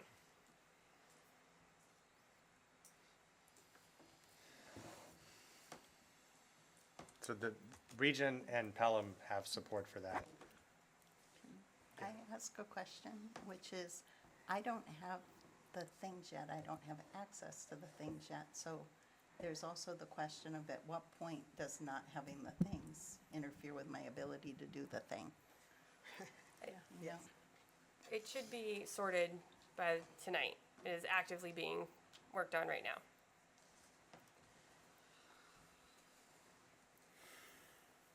Deb? Yeah, I can't support that timeline. So does Amherst have a timeline they can support? We haven't discussed it. Does Amherst want to have a conversation? Does Amherst want to have a conversation? I just arrived, so I don't know. Okay. Sure, we can have a conversation. So, I, never having done this before, have the expectation of, hey, completing mine before the 22nd and starting to work on the compilation as it comes in. I can't do that. It has to be, so, As it comes in after Dr. Z, If we got ours in tomorrow, Dr. Z may be able to get it in quicker, and then Right. yes, you would start seeing those. so in that kind of more dynamic development of my 5-person summative assessment, I feel like I have some wiggle room. I don't know how much wiggle room people need. I would like to, I would not eager to open up a contract negotiation, but I am not chair of that particular unit. So how much time would make it less painful? Would 2 days help? Sure, for me, that would help. Okay, so it looks like for Amherst then, we would request that it's the 24th, midnight of the 24th, that the evaluations would be complete. And that gives the 25th and 26th, if Dr. Z is available for those conversations. And then I will do whatever I can do to have that completed before the 29th, so it can be posted on the 29th. I'm in Perform, but I don't get any of the documents. Go to my staff. Yep, I did. Tim showed me. So I am proposing for Amherst School Committee, 6/24 at midnight. 12 midnight.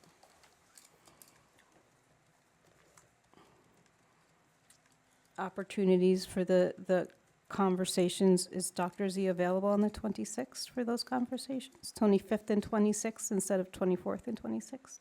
24th, 25th, and 26th? This entire week is procedurally, I'm doing policy and procedures with the district leaders. And so I was facilitating in between. And on the 26th, I have a legal proceeding to represent the district at.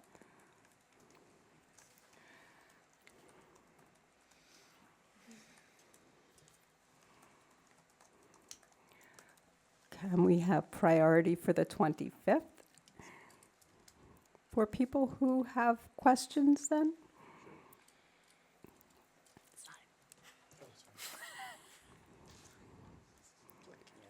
With the hope that as good teammates, the rest of us will accommodate those who need the Just extra like a point time. of order. Point of order, go ahead. So, does everybody understand that for people who represent more than one committee, you actually submit more than one report? And you Yes. still have to submit your regional report on the 22nd? Okay. Yes. That's part of what's challenging, is you need to do this twice. For some of us.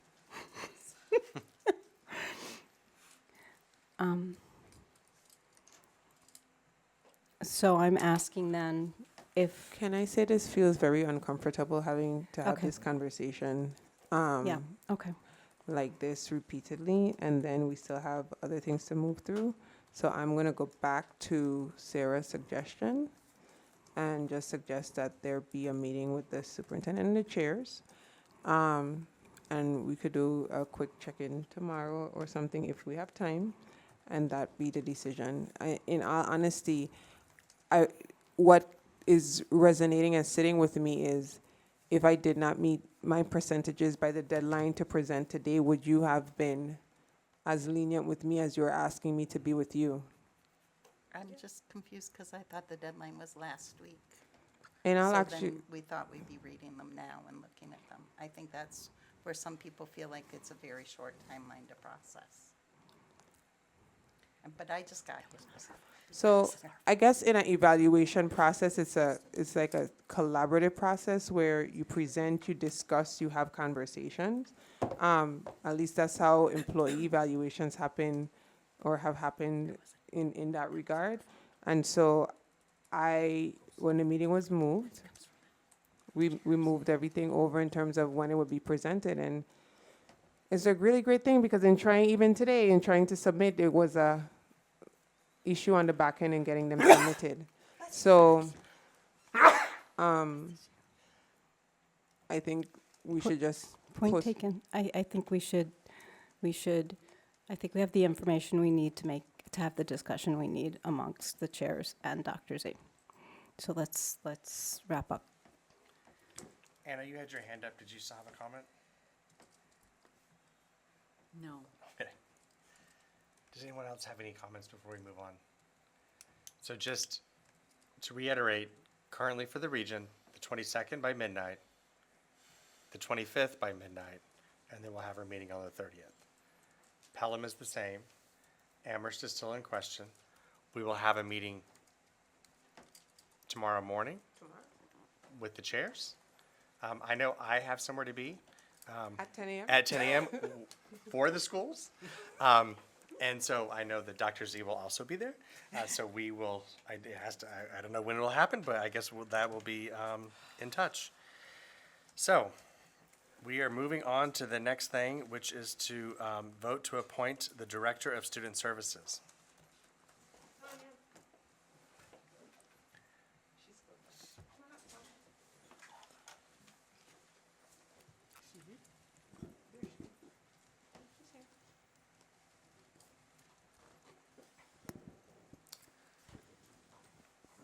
She's coming. Oh, hold on. Okay, sorry. All right. Okay, so she's not joining. I'm doing this on my own. Got this. Come on, Tom. You can blame the grandbaby. Do you want us to move it down, or are you okay doing it now? No, I'm good. Good? Okay. Yeah. All right. So good evening, members of our wonderful joint school committee. This evening, after a wonderful search, great interview process, dynamic feedback, I will say that for me, beyond what his resume states and what is presented in my request or recommendation for appointment of Mr. Thomas Simon, the first thing that resonated with me was prior to even coming in, as you all know, I meet with CPAC steering committee monthly. And in our meeting with the CPAC steering committee, one of the conversations that we did was we offered them the opportunity to have their own session with Tom. And I was like, well, I don't know, let's see how this is gonna go. We spoke to Jen, and Jen was like, he said sure. And I was like, he said sure, okay. Tom, in my meeting with him, has been very open, hospitable.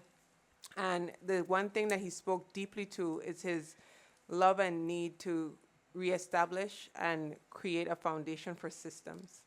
He is a systems thinker. He is open to various aspects, and I am truly honored to provide this recommendation this evening. And I did ask him some very hard conversations. We had a very long conversation. And of course, I asked him, why Amherst? And so he was able to talk more deeply than not just our numbers and our data, but just the experience that he is willing to bring.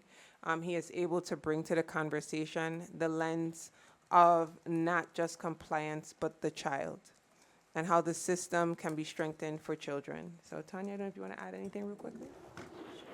Nope. It's a school committee-a-thon. Good evening, everyone. One of the things that I just want to highlight for you, we've had several, not only community forums, but we also had a staff forum and then a particular school forum. And it's been really great to sit with Tom, because I was the facilitator for one of them, and to talk to him and to hear feedback from the staff and as well as teachers of programs. And it was really positive, and it was evident. I think a few of you were there. It was evident just how committed he was to the work ahead, and I appreciated him being so just forthcoming and open with us that night. So thank you. Tom, is there anything you'd like to say? I would just try not to break the microphone. I would just like to say thank you for the process. The process itself was amazing. It was long, for sure, but it was great to meet with so many different groups of people, and with some focus to the groups too. And it was great to see some of the themes that came through. Some of you were on more than one forum that I met with, and it was really great to hear the positivity and the intention to move things forward. But more than that, I kept hearing that theme of doing what's right for students and doing what's best for them and giving them the ability to move forward. And I am really excited. I got to spend some time with Joanne this afternoon, kind of getting a sort of a lay of the land a little bit and meeting some folks. And I'm really excited to get started. So thank you. So I have attached or put into the memo some suggested language, and the last time I think I confused everyone because I had slash, slash, slash. So this time I just said I'm just going to put 3 separate motions, and if you want to say ditto, you can ditto it. But pursuant to policy BDC, I submit my recommendation for the appointment of Thomas Simon to the position of Director of Student Services. This takes effect June 22nd. Because I asked him to be ready for policy review week, and so that's a big week next week, and all hands are on deck. So I move that the Amherst Pelham Regional School Committee appoint Thomas A. Simon to the position of Director of Student Services for the Amherst Pelham Regional School District effective June 22nd, 2026, subject to the terms and conditions established by the superintendent. Second. Any discussion for the region? I would just say I was on the committee, and that I can wholeheartedly support this candidate. And I think everyone knows it's been an area of interest of mine and improvement, and that I feel really confident in this choice. Thank you. So all those in favor, raise your hand. Opposed? So it's unanimous. I will move for the Pelham School Committee to appoint Thomas A. Simon to the position of Director of Student Services for the Pelham Public Schools effective June 22nd, 2026, subject to the terms and conditions established by the superintendent. Second. Margaret, how do you vote? Yes. Rachel? Yes. Sarah Vess, yes. William? Yes. Jenny? Yes. Excellent. It is unanimous. I move for the Amherst School Committee. I move that the Amherst School Committee appoint Thomas A. Simon to the position of Director of Student Services for the Amherst Public Schools effective June 22nd, 2026, subject to the terms and conditions established by the superintendent. Second. Any discussion? All in favor? Unanimous. Thank you. Congrats. Thank you, Thomas. See you Monday. Margaret? Could I just make an observation? Yes. I would like to say, this is my 8th year on various committees, and I just would like to say how much I appreciate the hiring process that has been happening with the recent hires. Thank you. Thank you. Deb, do you want to take the next agenda item?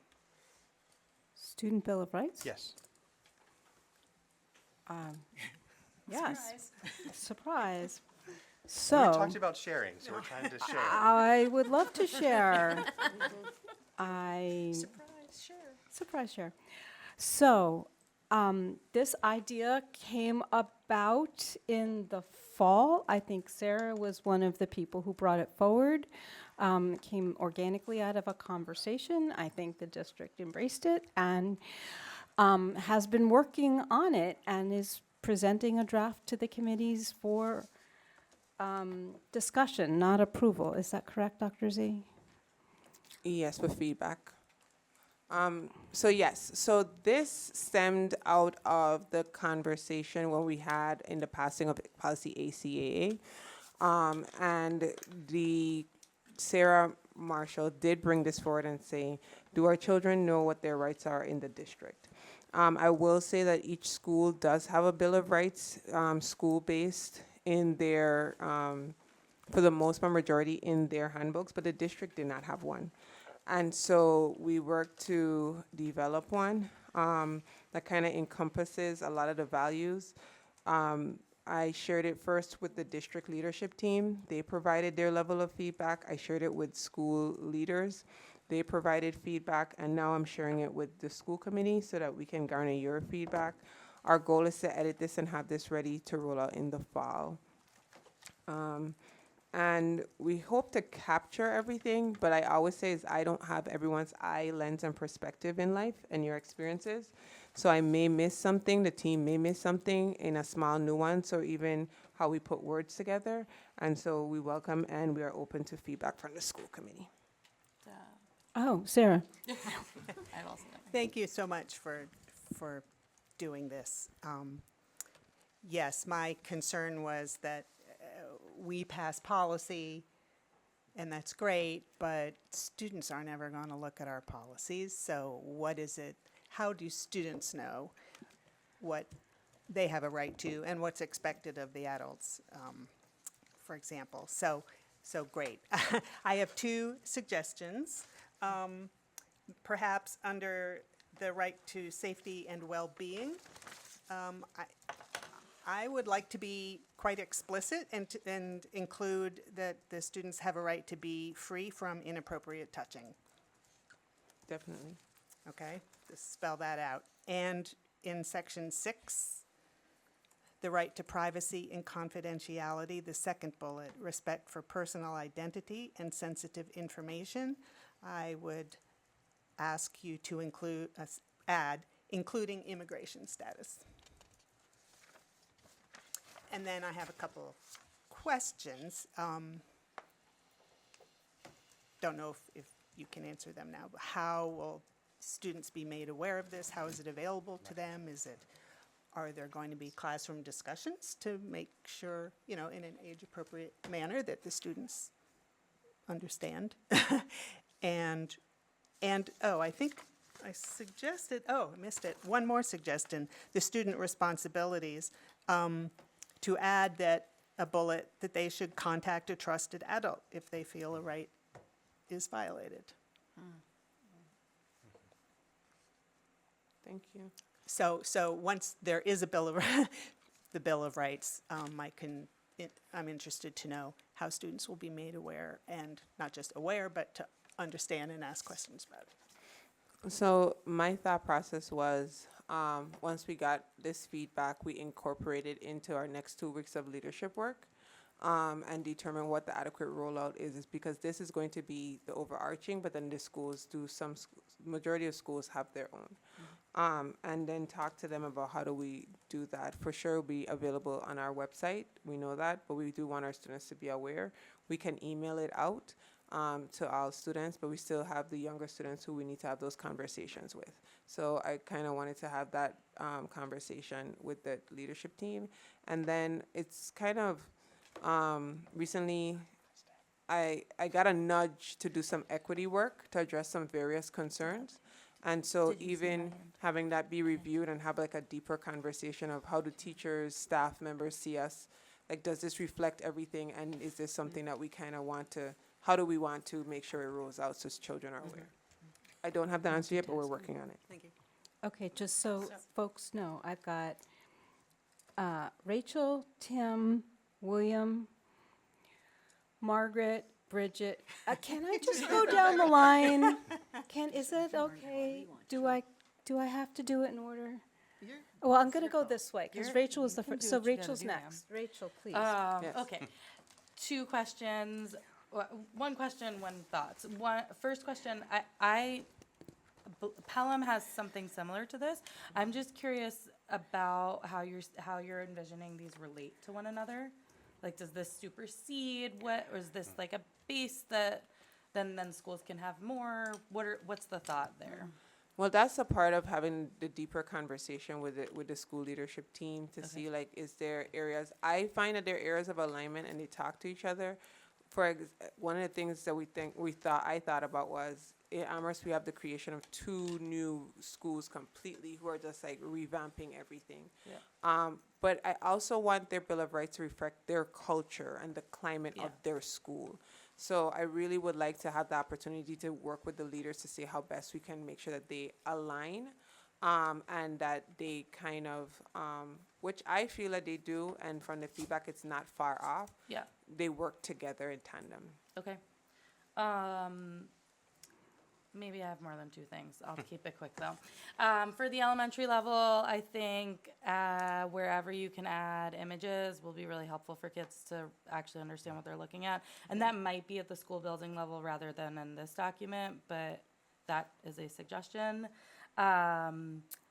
Based on some of the things that I know have happened in our neighboring charter schools, I would love for there to be something specifically, and I may have missed it because because I may have, but specifically around adult-child harassment.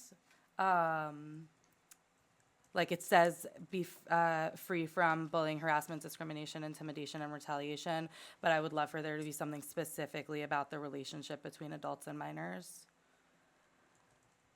I don't know exactly how you word that, but I imagine Jen or someone on you or Jen or someone on your team can pull that in. Oh, and what was the last one?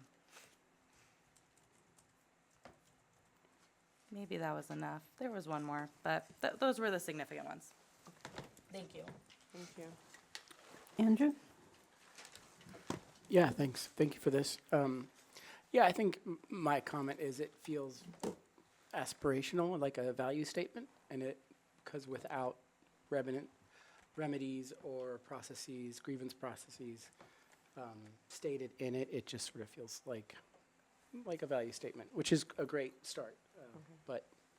But maybe sort of it drops off after that. And my same sort of echoing of student involvement. Can students, which I know would be a major process, but could they vote on it? Could they be involved in like drafting amendments to it, or which could be pretty fascinating and a great learning opportunity, but difficult to. Remember. Rachel? Sorry. So can I, Yeah, of course. so thank you for that. I think it ties back to Rachel's statement that there's an aspect of this that also goes to like our boundaries document for staff. Yeah. So just kind of like making sure that those align. Yeah. And I hear the thoughts about amendments and things, and that goes into like even our 5th and 6th graders talking and learning in social studies and history, those kind of content things. So I thank you for that. Sure. What I forgot to say that I remembered is I somewhat agree with Sarah Marshall's note to like talk to a trusted adult. I would love for it to be a specific, like the guidance counselor in your school building or whatever it is, because it is hard to navigate for children, like what a trusted adult actually means when there's a real problem. I would say that I could say trusted adult and have examples. Yeah. Because some students, they might cling to a custodian or a Sure. food service worker or different individual in the building, so. Sure. Okay. Yeah. Laura Jane? Okay, it's Stan. Oh, I've got a double microphone. Andrew, I think, really made a great point to me. It does feel very aspirational and like a value statement. That's a great way to describe it. I also feel like it's almost more for adults than it is for the students. Like that the adults in the building, which is not a bad thing at all. Like I actually think it's kind of an awesome thing to have adults understand that the students have rights. You know, like that feels like a really, really critical thing that maybe gets like lost a little bit sometimes because of the power dynamics in the classrooms or whatever. So I wonder if there is, and I don't have an answer, I'm just thinking kind of out loud about this, but I wonder if there's like a way that this gets like disseminated to all the adults so that the adults understand what the rights are of that the students have, and that there is somehow a one pager or some, I mean, and this isn't long, it's not like it's too long, it's just that it feels like great high school students probably would be able to get this, middle school students might be able to get this, elementary school students, depending on where they are developmentally, might and might not be able to get this, and then the very younger students are not gonna, this isn't like gonna make a lot of sense. So this, again, don't have an answer for this, but I want students to know that they have rights, and I want the people in the building to know that they have rights, and it does, I don't know how to communicate with like younger students around this. Like older students feels strong. You're talking about like advocacy, you know, I think about the middle school doing like walkouts and the high school doing, you know, they do these joint walkouts together and like that kind of stuff is amazing. The elementary schools don't engage with that. You know, that's like a different level of political. They do their own version. They do their own versions. Yeah, totally. And so, Recess. yeah. So I guess that's it. It's like this is really great for adults to know that the students have rights, and I don't know how to communicate to a whole range of ages. Like they're so different, you know? I think that I'm listening to what you're saying, and my initial knee-jerk reaction goes back to what Rachel asked in terms of does one supersede the other in terms of district and school? And perhaps this could be the adult lens of student rights, where the school then has the age-appropriate student lens of student rights. And so those could be the conversation topics, whereas this is like, hey, as a district, these are the rights of our children, let's understand them. And schools then say, students, here are your, because they're more in the right place to make it age appropriate. That's my knee jerk, but I would like to like run it past the team. Thank you. Thank you. Tim? Thank you for this. I like it a lot. One large thought I have, and maybe this is already part of the plan and I missed it. So this will be introduced in the fall, and there will be some type of instruction of this. And that seems like a good opportunity to gain additional feedback on how that goes, that from the teachers, from the paras and specialists who go over this document with students. So that those, I think that would be a good opportunity for refinement. Maybe just 2 or 3 touch points over the upcoming school year with staff who have actively like talked about this document with students, find out what they've learned, and maybe think about, does what we're hearing indicate possible improvements of this Students' Bill of Rights? So as for the content, so I feel like section 9 needs a little more oomph. It's a little light, and I would like to see more in terms of emotional care, and I don't know what though, but the phrase emotional intelligence is coming to mind as something that could find a place in this document. Likewise, social intelligence, because I always think of emotional and social intelligence as belonging together. And I don't know what that would look like, but development of emotional intelligence and development of social intelligence, I feel like, are something that could well be enshrined as rights of students. I want to suggest, along with the suggestion that students have a right to not be touched inappropriately, we've had a lot of discussion about restraint and seclusion. Not that those precise terms need to be in this, I don't know what the language should be, but I think that that is in the area of rights. Now that we are going to vote on a policy, maybe that policy could sync with this Declaration of Rights as well. And I think that's all I have. Thank you for this. Thank you. Bridget? So I think a lot of what I wanted to say was said. I appreciate this idea, Sarah. Thank you. I've loved this idea from the start. Thanks for all your work pulling it together. I think this is a tremendous draft. I agree with Andrew that it's like aspirational, and maybe at the end there should be, if you need help with this, go here. If you need help with that, go there.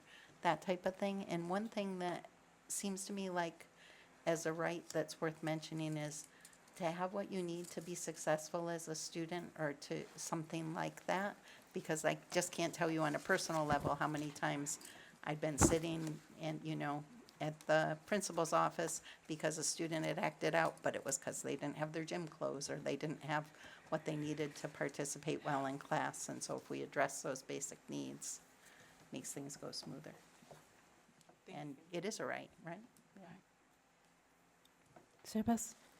I just appreciate that this document, I feel like, works in conjunction with a lot of the other policies and procedures and other documents that have been worked on this year. Falls under with the work that's been done with the policy and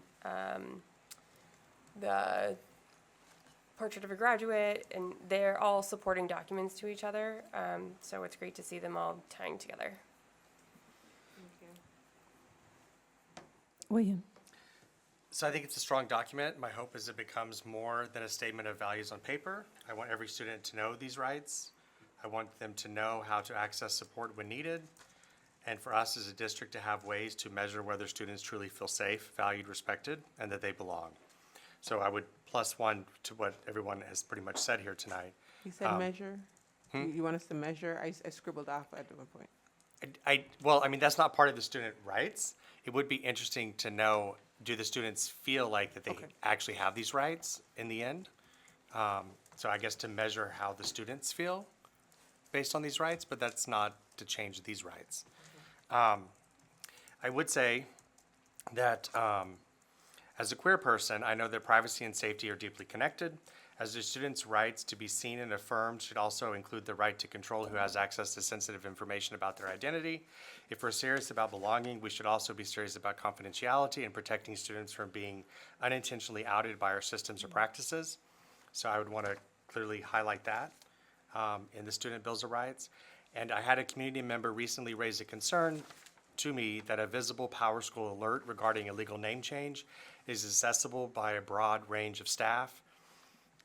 I'm not raising the specific situation tonight, but it does make me think about whether the Bill of Rights should explicitly address confidentiality and whether we should periodically review our systems and practices to ensure sensitive student information is only shared on need-to-know basis, and not currently the way it's set up in PowerSchool, that where any child that asks for a name change is outed in PowerSchool. So that's all I have.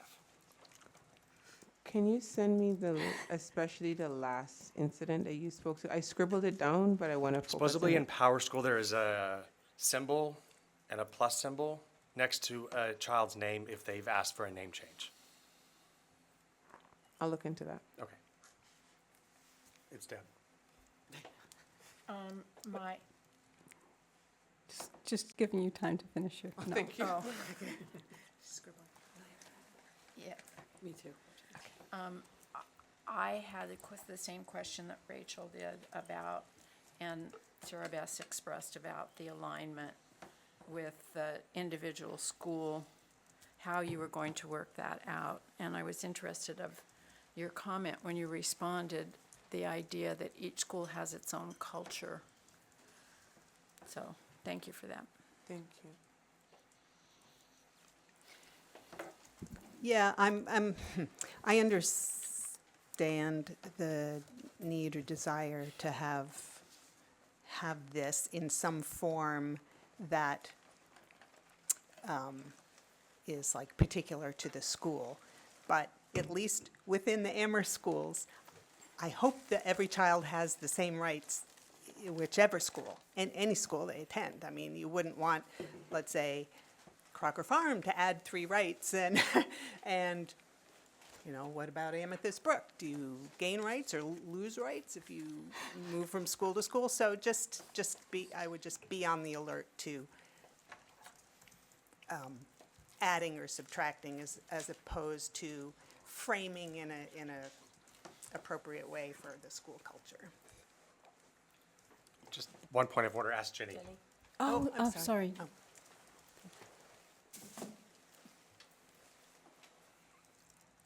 Jenny, if you're muted, we can't hear you. Sorry, was I being asked something? Do you have any questions or comments on the Students' Bill of Rights?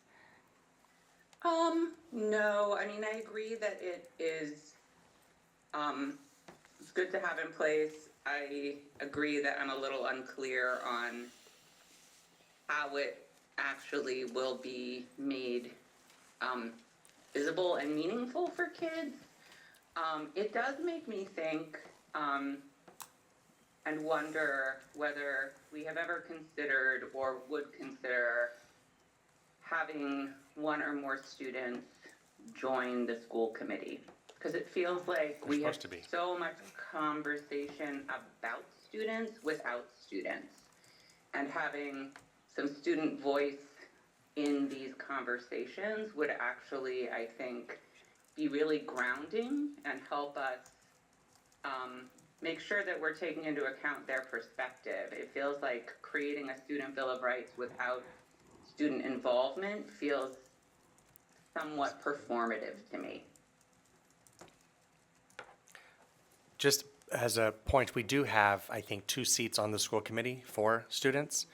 And I haven't seen them this year, but They came once. they came once, okay. It's long and boring. Yeah. And I was actually thinking that perhaps school council would be a place Yeah. where students can engage, and then that could be brought forward. So you mean like this student government or the site councils? The site, what are they called? Site councils? councils, not school councils. Okay. Sarah, did you have one more? No, I'm done. It's not going to surprise anybody to know I'm a great believer in flowcharts. So I wonder if like a flow chart for this would make sense, not to replace, but to supplement. So if you have a concern about this, this is where you can go with it. So that was just a thought about proceduralizing it. For part either 3 or 4, I couldn't decide where I thought it should land. There are students in the district who get pretty ostracized because they come from conservative families, and I've had my non-conservative child in tears because of an experience of a peer. So I think that just polarizes people and puts them in a place where they can't grow because they're not able to question or explore. So I would like some part of this to reflect political beliefs. I mean, you can't, legal political beliefs.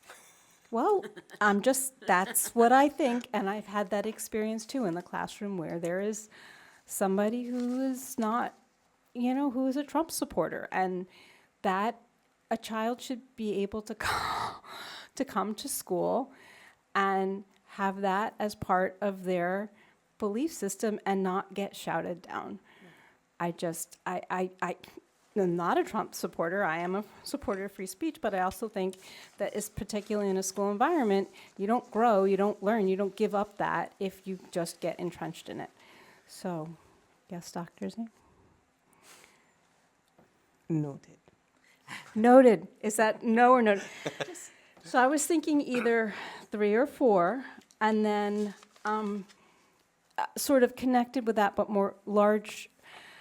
It is a developmental stage. We're all growing, and I would like some part of this to reflect a safety in changing how you think, how you feel, what your pronouns are, how you identify. I just would love that instead of to have it be, this is where you are able to express your ideas or perspectives or opinions. It's a place where those can evolve. And I am not exactly sure where to put that, but I was thinking 8. Well, 8, 4, 8 is support for growth and success. And so I was thinking somewhere in there. So there's a line that said students should be supported not only in what they learn, but in who they are becoming. So you want something more than that, more specific, or? The growth mindset, just that expressed as not just an academic foundation, but a social, emotional,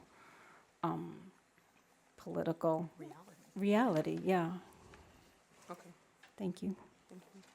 Okay, so we had You skipped Anna. I don't have any comments. Okay, thank we you. had a couple more. Is everybody done with second rounds? One more, short one.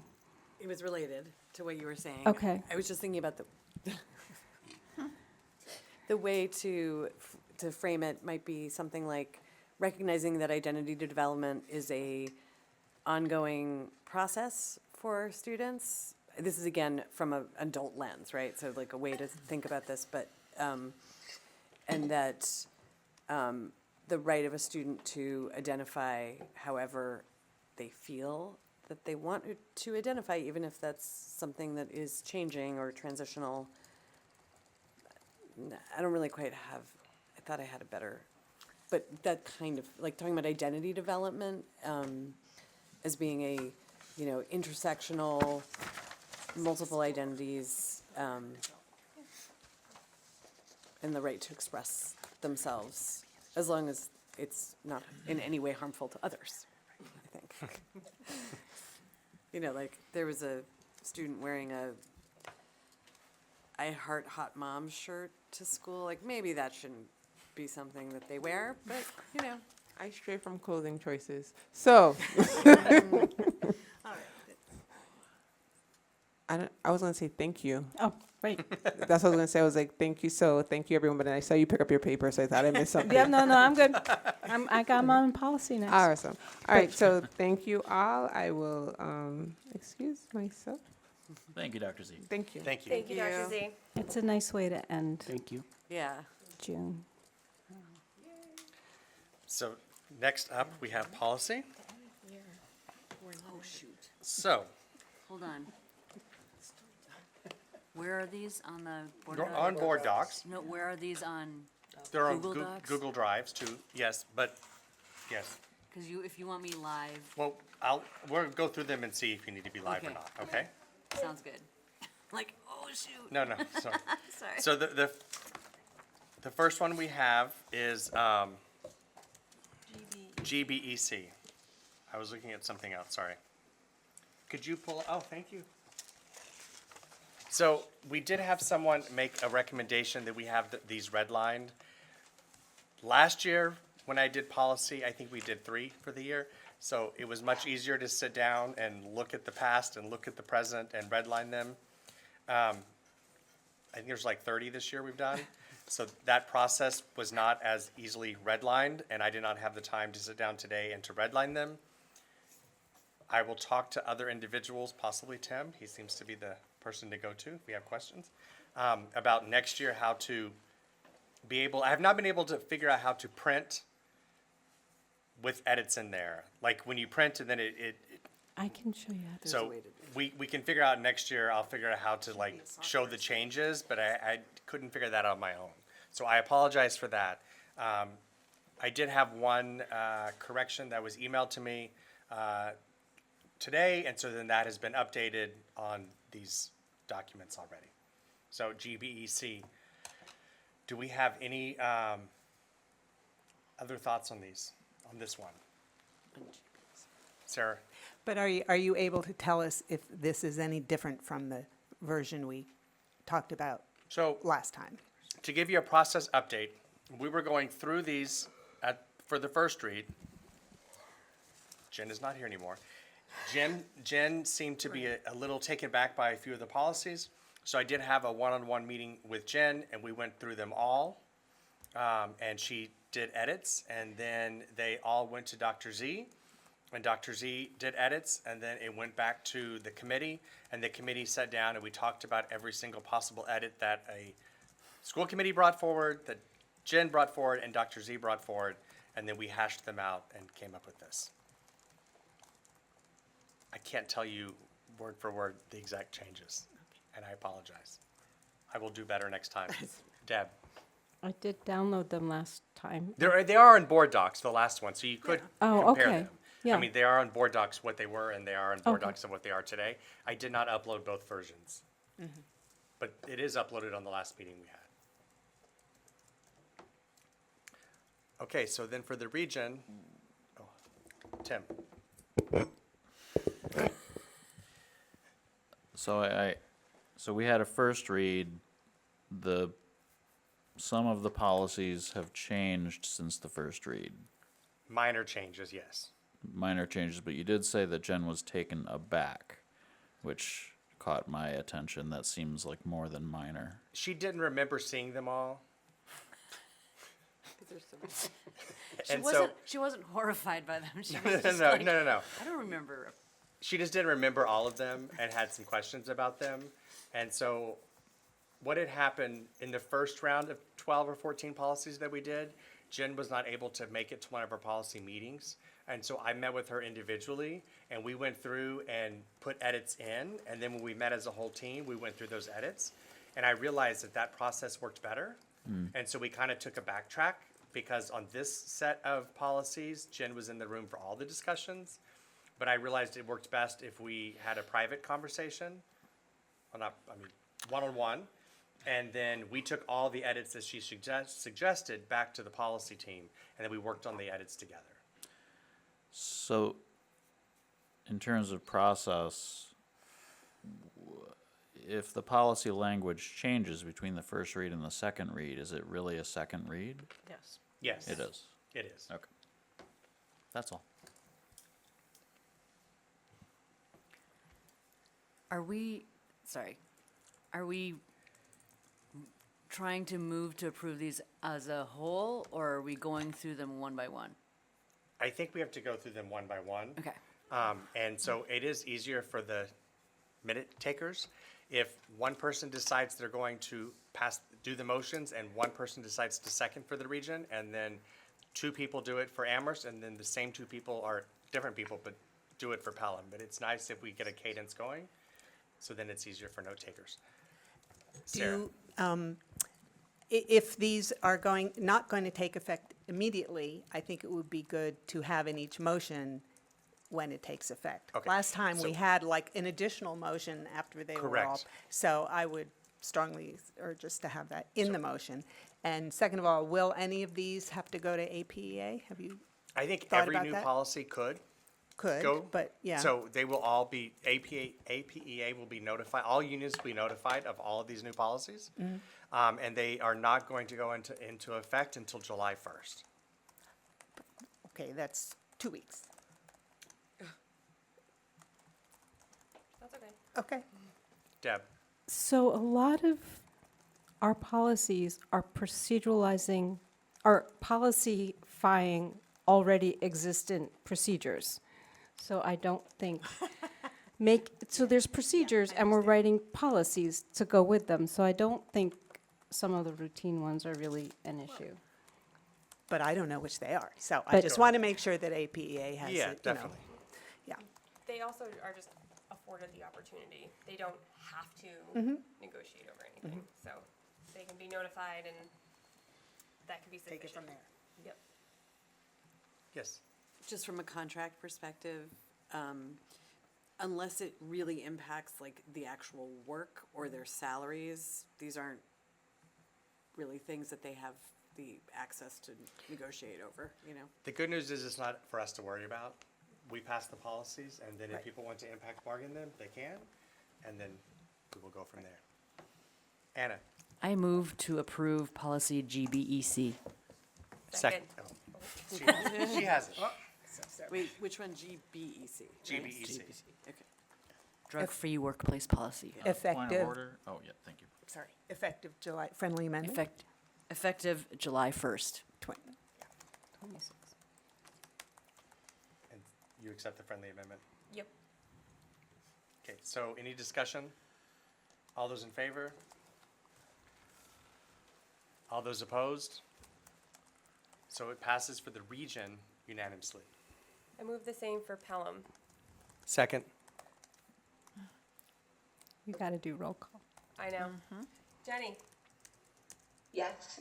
William? Yes. Sarah Beth, yes. Rachel? Yes. Margaret? Yes. Great, thank you. I move the same for Amherst. Second. Any discussion? All in favor? Passes unanimously. Thank you. So the next one is GCA, professional staff positions. Yes. A wordsmithing feedback. I think it should read all professional staff positions and then the list in the Amherst Pelham and Regional School. Because when I first read it, I read it as all professional staff shall be created initially by the school committees. So it's just confusing to have the word positions after the list of the Unit A. So So just move positions? just move positions to. Before the parent. Before the parentheses.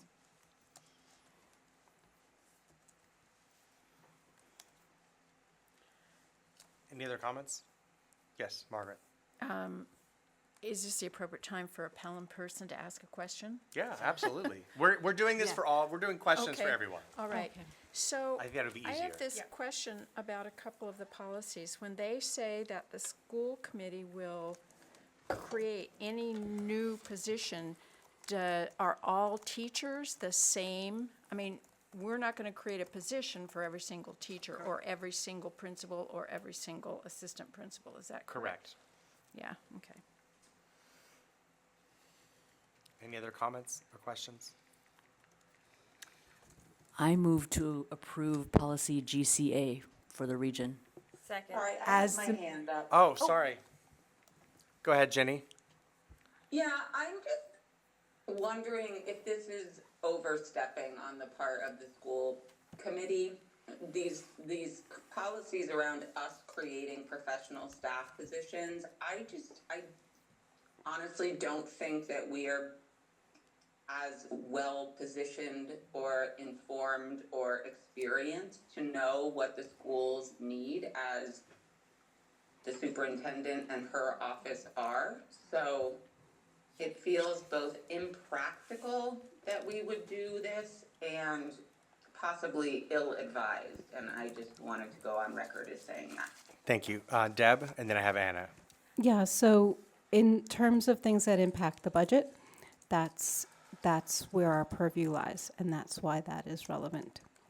Thank you. Anna? I was just gonna say, this is MASC model language, and it is pretty standard, and so we're just kind of adopting what is recommended. Thank you. And Anna, can you restate your motion and remember the date? Yes, And also, we have to do as edited. I now move to approve policy GCA as edited, effective July 1st. Second. For the region.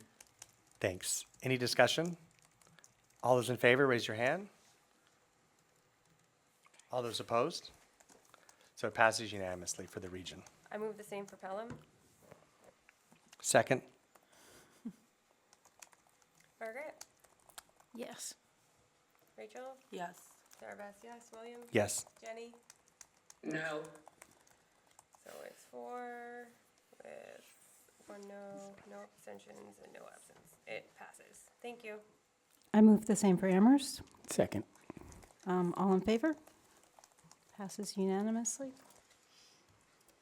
So the next one is GCBA, professional staff salary schedules.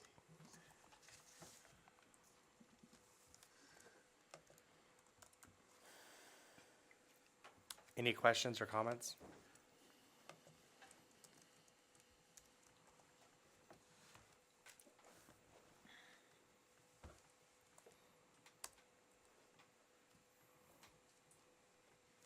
I move to approve policy GCBA, effective July 1st. Second. Any discussion? All those in favor for the region? All those opposed? It passes unanimously. I move the same for Pelham. Second? Jenny? Yes. William? Yes. Sarah Beth, yes. Rachel? Yes. Margaret? Yes. It passes unanimously. Sorry. I move the same for Amherst. Second. Vote. All in favor? Passes unanimously. So the next one is GCBC, professional staff supplemental pay plans.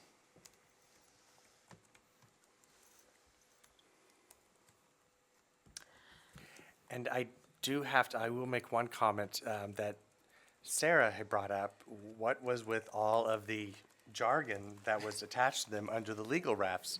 And I think when I had copied and pasted them on the first reads, they got a little messed up down there. So they have all been sorted and straightened out and recalibrated with MASC and what legal counsel did. So that was probably the largest edit that we did.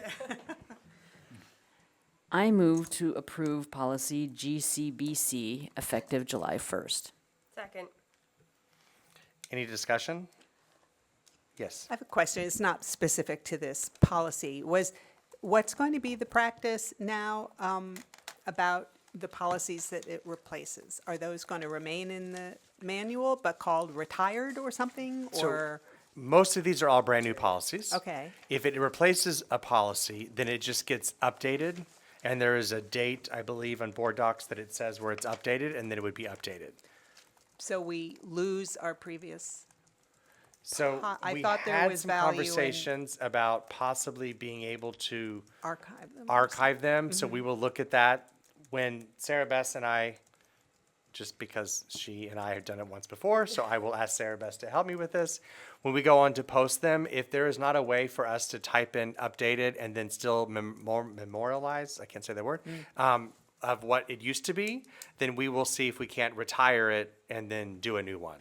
But we will take that under advisement to make sure that we're able to capture what it was before we changed it. I think it's important that we have them somewhere, because if somebody's there's litigation against the Right. district and referring to a policy that was in effect 18 months ago, we need to know what that was. So, I agree, so we need yeah. to, we will figure that out before we erase them. Thank you. Yeah. Deb? It exists. I found them. Oh, okay. Thank you. I'm not sure I could find them right now, but. So maybe, There's a way to do it in there that keeps them, I'm not, I have to get into the weeds of it to explain exactly what it will look like, don't but need once to we know. figure it out, we can share that information. so remind me, we had Anna made a motion. Sarah Beth, second. Sarah Beth second, we haven't had a vote yet. Any further discussion?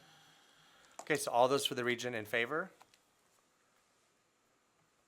Thank you. All those opposed? So it passes unanimously for the region. I move the same for Pelham. Second? Any further discussion? Rachel, Yes. Margaret, Yes. Jenny,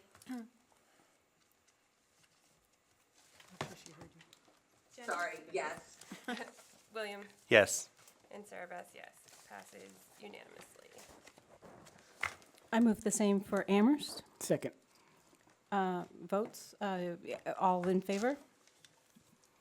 Passes unanimously. Thank you. So the next policy is GCE, professional staff recruiting, posting of vacancies.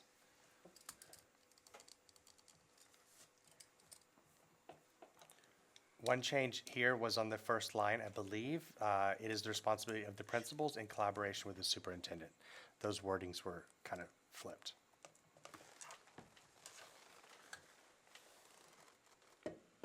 Does anyone have any questions? So you mean it changes the intent that it starts with the principal and then the principal goes to the superintendent versus it starts with the superintendent and then goes to the principal? That was an edit that the superintendent asked us to make. Yeah, okay.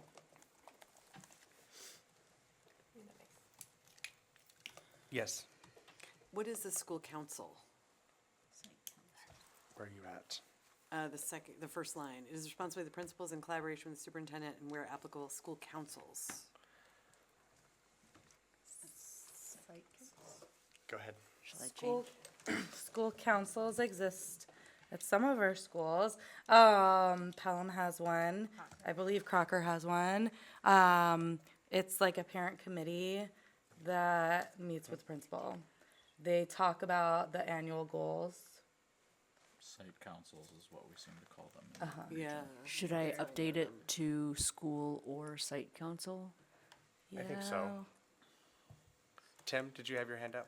I was just going to say that there, I mean, if this is from Mask, I think Correct. the more common terminology is school council instead of site council. Okay, But we call it site councils for some It reason. could just be school site council. right.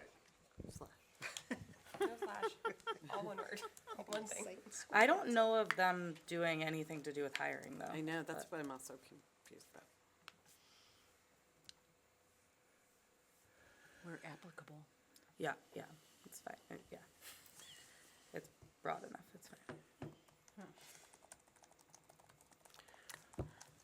I move to approve policy GCE as amended, effective July 1st. Second. Any more discussion? Yes, Laura Jane? So I'm just finishing reading it through, and I don't know if there's a way to like add something about like, and maybe it's not appropriate to, but I would love to have like a more broad, I know we post on School Spring, but. Which number are you looking at? Sorry. Sorry, I'm looking at I guess it's 5. vacancy announcements, 5, yeah. It doesn't say anything really about like how or where. So I think that'd be more proceduralized. Okay. So I'm just it's- thinking it's about our intentionally more commitment to broad equity, because those like- things may change. Yeah, like those but our locations. commitment to equity and saw it trying to, somewhere else. you know, something, maybe something like adding a line like aligned with our commitment to equities. I don't know if that's like. Well, all the policies are supposed to be aligned to each other, right? So like Sure. one does not cross-contaminate, you know, like, but also in adopting policies, while we might use School Spring today because that is where those things are posted, tomorrow it might be School Summer or whatever the next iteration is. And then if we don't want to have to continue to change our policy just because the platform changed. So I think it should stay as it is, and I think that's more of a procedural item than a policy item where exactly things are posted. Because we also don't want to limit. Yeah, If we're it not says- talking about platforms. That's not what Laura Jane was talking about. Yeah, I was talking about like a broad recruitment, like broadly recruiting through all Number all 3? possible venues, or something that just like There's Right, there's it's HR number 3 is in there. there's HR language that's common in organizations and corporate spaces that says like that speaks to this, that easily could be added, that just says like in an effort to like outreach will focus on recruiting as diverse a population as possible. That's usually the language that I've seen used. I have Sarah, and then Deb. I think Laura Jane's point may be covered in item 3, which is the recruitment shall extend to a wide range of educational institutions and areas. And, excuse me, it seems to me the point of number 5 is that the announcements are being posted in timely and visible manner. Like, no just like hiring somebody and then slapping the, or having it up for 2 hours and then hiring your preferred candidate. It's a bona fide job posting. I think that's the point of number 5. Thank you, and thank you for drawing the attention to number 3 too. I have Deb, and then Anna, and then Rachel. Is it the interpretation of policy committee that this is a requirement that all vacancy announcements are posted? Because there's some conversation, and I don't follow all of the I don't always check School Spring, but it's been brought to my attention by some members of the public that positions may be filled without there being a posting, that there's an internal appointment that takes place. And whether or not that's true, is this a policy that requires that? Will be or must be?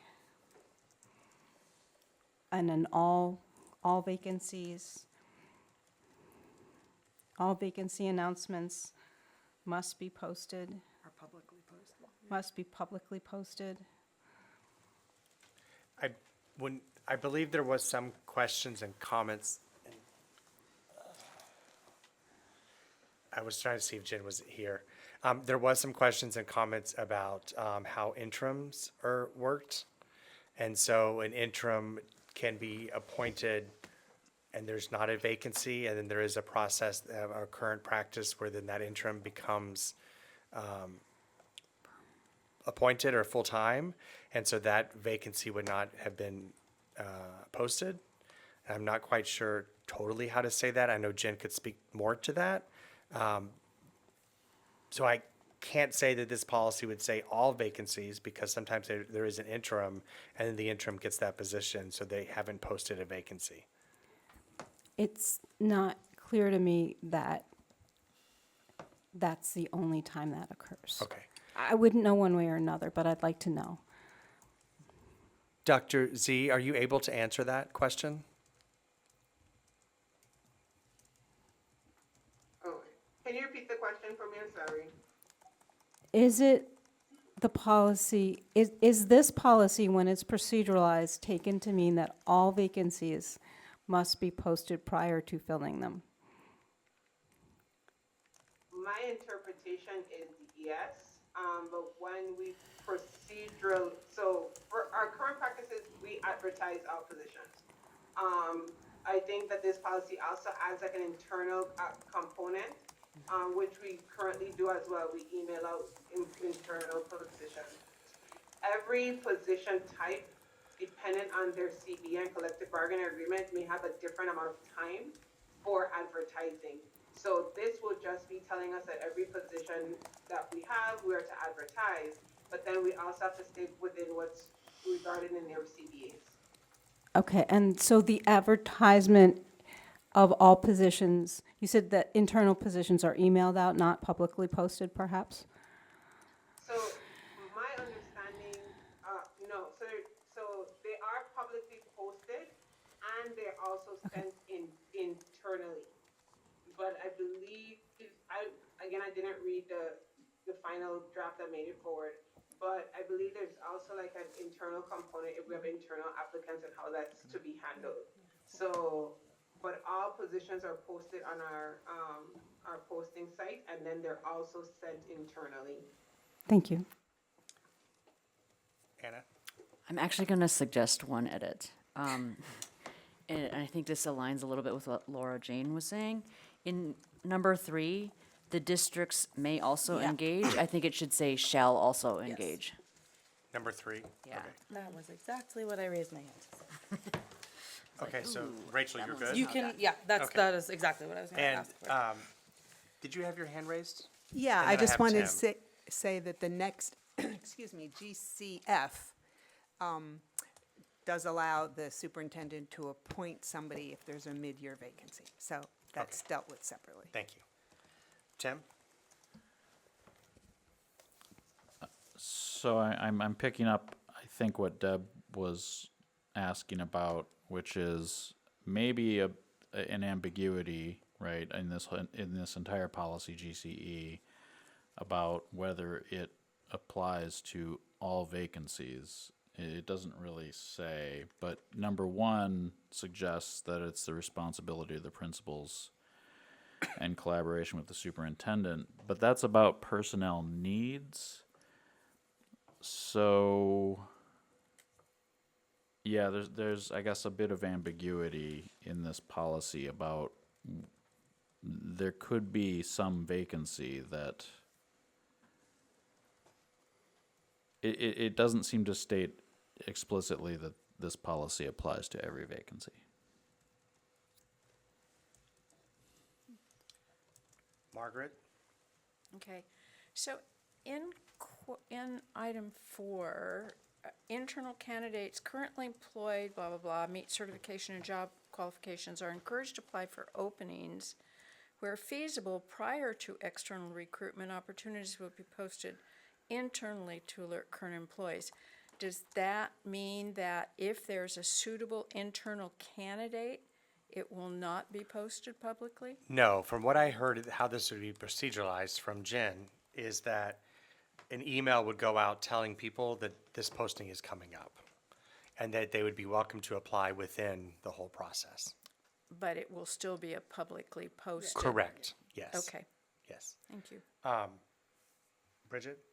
I just wondered if, like, should you just, somebody who made that suggestion, just make a simple language change? It seems For which? quick to fix about the point of it not saying for all postings. Right? Like, What do you want it to yeah, can you add a, do you want to suggest something, Anna? I wasn't exactly sure how to suggest it, but it seems like Deb, it do should you be have an just one or idea, two or- words. I was just going to say all vacancy all vacancies, okay. I thought I'd stick an all in it, but now you have to move words around. All vacancies will be, all vacancy announcements? all vacancies will be posted. All Sarah vacancies. Marshall, do you have a comment you want to make? No, interrupt. Well, have a look at number 3, Recruitment for professional staff shall extend to a wide range of educational institutions in geographic areas. Shall means you must do this. So that seems, Okay, I don't see how you could only have an internal posting. This is for professional staff, you shall recruit widely. And it's just that the internal candidate, potential internal candidates are specifically invited to apply. Correct.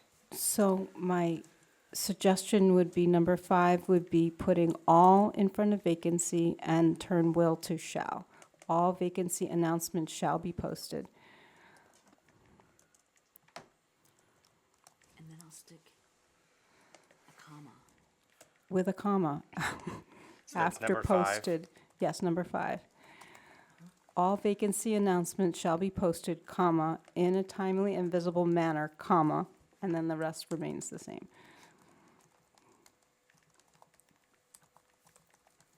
That would be my Is suggestion. everyone okay with that suggestion? That's a friendly amendment. Who moved? I don't know if it's been moved yet. It was. Well, we don't have to move it because we haven't moved the policy Haven't moved to yet. Oh, approve we this haven't, policy okay. yet. Yeah, so we can say as edited. Okay. Oh, did we move the policy? We haven't. We haven't yet. I accept the amendment. Okay. Okay. So I guess we have moved. And sorry. I will accept the friendly amendments also. So I didn't realize we had moved it. I apologize. Any more discussion on GCE? Can't remember anymore. So for the region, all those in favor as edited? 1, 2, hold on. Oh, sorry, okay. Okay, so 1, 2, 3, I'm getting ready to do 4, that. 5, 6, 7, 8, 9. Okay, and all those opposed? So it passes unanimously. I'll move the same for Pelham. Second. I can't kick you from here, William. I'll give you a ball. Any further discussion? Margaret? This is Jenny. Yep. I will just say again for the record, I really don't think it's appropriate for the school committee to be involved in approving every new position. I get that we approve the budget, but the budget includes books and curriculum. We don't approve every book that the school wants to implement. So I guess I don't take the argument that this is what MASC says should be done, or that because we approve the budget, we need to also be in the position of approving every staff position. It doesn't stand with me, so I'm just, again, going on the record of saying I think this is overreach. It's currently with Pelham, sorry. Thank you. Margaret, how do you vote? Yes. Rachel? Yes. Sarah votes yes. William? Yes. Jenny? No. Okay. 4 yeses, 1 no, 0 abstention, 0 absent, and it passes for Pelham. I make the same motion for Amherst. Second. All in favor? Passes unanimously. Thank you. So we're not even halfway through yet. So let's keep going. I appreciate all your hard work. So the next one is GCF. Yes, Laura Jane. For number 4, I would request we edit this minor edit. Representative screening committees should be formed or will be formed, not may be Shall. formed. Shall be formed? Shall be formed. Sure. Thank you. So changing the word may to shall. Yeah. Tim? Would that, I mean, what is the scope of professional staff hiring? Because that, if that's like, I mean, that would make sense for like principals, that would make sense for leadership, I think. They do it for teachers too. Yeah. They have like, sometimes do. they involve students, there's Maybe I don't understand the representative screening committees shall be. I don't know if the screening committee actually means what I think. For I was thinking it district-wide meant- positions, the superintendent or designee shall lead the Yeah, process. District-wide, I think School- that means like, Different. Okay. One person at a time, please. Okay, so I guess it's still me, right? Point of Well, order? it's actually me. But I wasn't, Yeah, it was Tim. It was Tim, I I agree. have the floor. it's all yours, Tim. I will call, and I can call you in a minute. but Tim. So I guess I guess I'm not sure exactly what a representative screening committee entails. I'm done. So I think the screening committee would look at the applicants and decide if they're going to be moved forward or not. I see. Is typically what a screening committee is. Sarah? I urge us to read that entire paragraph, and not just stop at the first, at the first sentence, okay?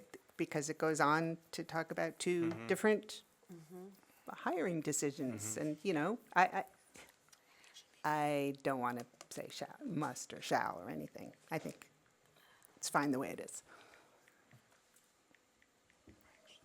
So I guess for the region, I guess I will do a simple, yeah, go ahead. Can I just can anybody here clarify what is the definition of professional staff?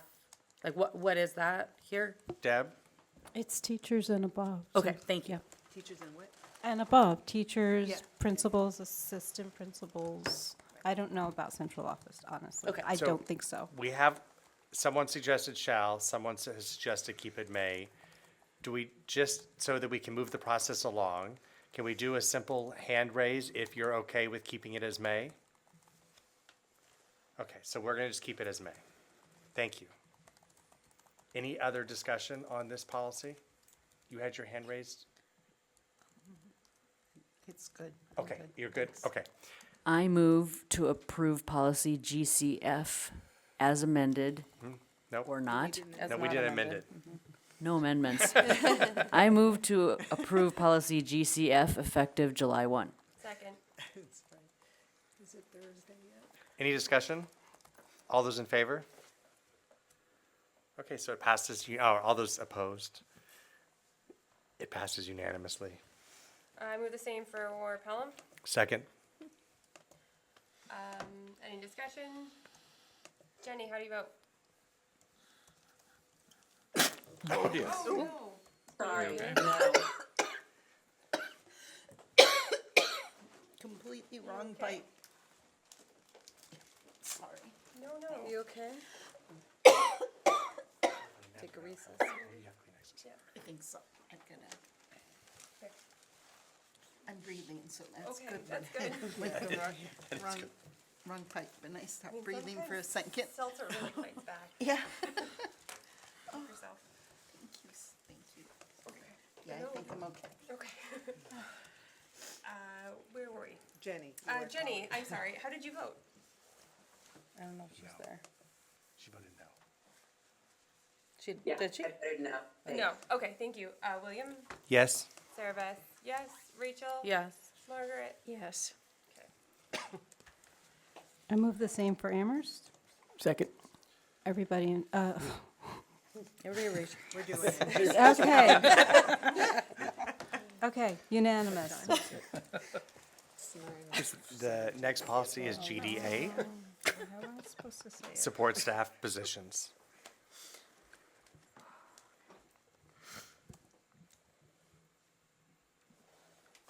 Yes.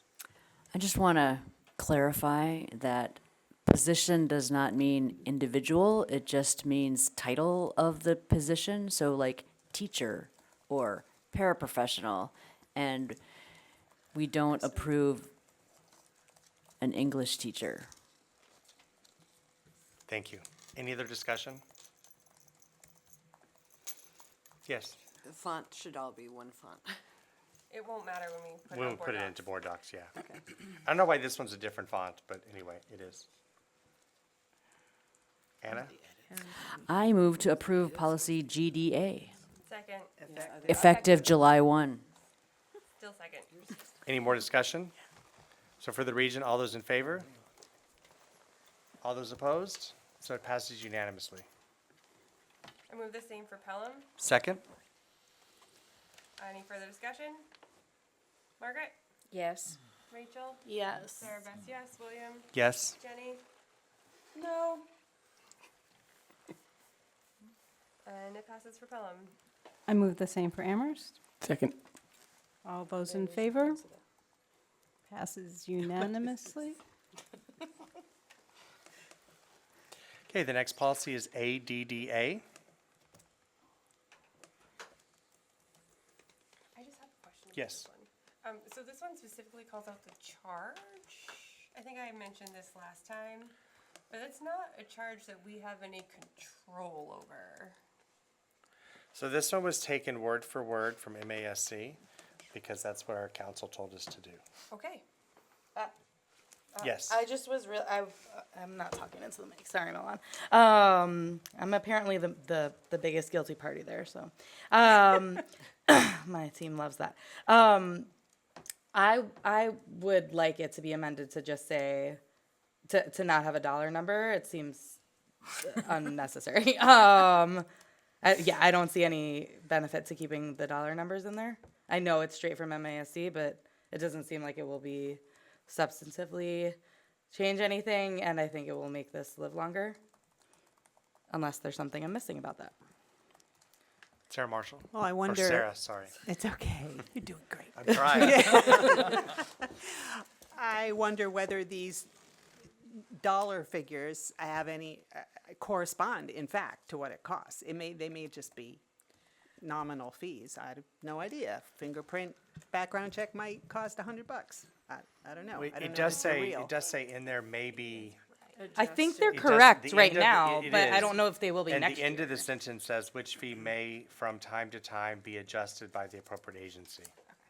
So that's in the last part of that same sentence. Okay. So, Anna, I move to approve policy ADDA effective July 1st. Second.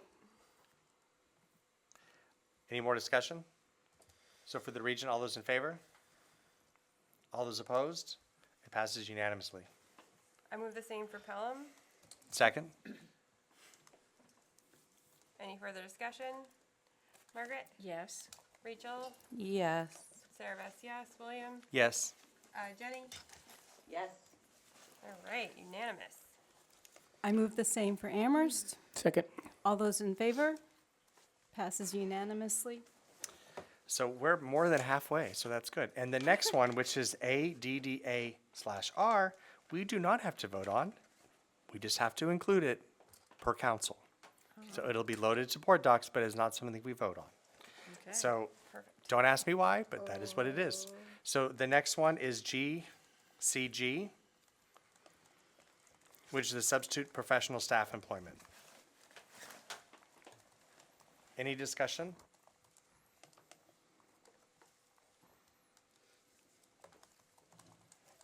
Anna? I move to approve policy GCG effective July 1. Second. Any more discussion? Laura Jane? Just a question. I assume that this is in the contract somewhere, but currently, teachers substitute for other teachers? Yes. They don't count as subs. They don't count as subs even though they get paid to do it? Oh, never mind. That's not how it works in the elementary school. I know, but it works like that at certainly at the middle school, maybe at the high school. So I just don't know. I don't know how that fits. So I have Deb, and then I have Sarah Bess. I think it's functionally very difficult to get subs to work for the pay that we offer, and we actually don't do number 2. So I think in light of that, it would be hard to support keeping that in the policy because it's a directive to do something that might not be realistic. So this all went through our current HR department's approval and also our superintendent's approval. Okay, so Sarah Bess? So this just says the school committee will establish a day rate framework for substitute teachers, including extended terms. There's, in the CBA, it talks about the rate of pay. So that framework is established if you are a teacher substituting for another teacher. So it's covered. That's what I was wondering. Thank you. Hannah? I already moved. Oh, you already moved. Oh, Yep. so we're up for This was discussion. discussion. So all those in favor from the region? So 1, 2, 3, 4, 5, 6, 7. And all those opposed? So it passes 7 to 1. And one abstention. And one Or one abstention? absent. One absent. Yes. Who's absent? Sarah. Sarah Marshall. Sarah Marshall's Oh, absent. sorry, Sarah. Sarah. See, you did it too. I move the same for Pelham. I second. Any discussion of Pelham? Margaret? Yes. Rachel? Yes. Sarah Beth, yes. William? Yes. Jenny? Yes. Thank you. I move the same for Amherst. Second. All those in favor? Opposed? Absent? It passes 3-1-1. So the next policy is GCIA, Philosophy of Staff Development.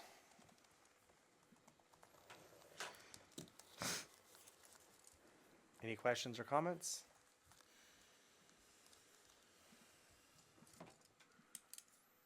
Anna? I move to approve policy GCIA effective July 1. Second. Any more discussion? Okay, for the region, all those in favor, raise your hand. Thank you. All those opposed? So it is 8 in favor and 1 abstention. One absent. Or One one absent, sorry. Oh, sorry. It passes unanimously. I move the same for Pelham. Second. Any discussion of Pelham? Margaret? Yes. Rachel? Yes. Sarah Beth, yes. William? Yes. Jenny? Yes. Passes unanimously. I move the same for Amherst. Second. All those in favor? Passes unanimously.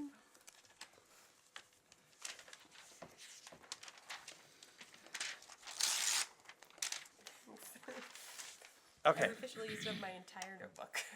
So the next policy is GDB, Support Staff Contracts and Compensation Plans. Any questions or comments? Yes. I move to approve policy GDB Effective effective July 1. Second. Any discussion? So all in favor for the region? All those opposed? So it passes unanimously. I move the same for Pelham. Second? Any Pelham discussion? Margaret? Yes. Rachel? Yes. Sarah Beth, yes. William? Yes. Jenny? Yes.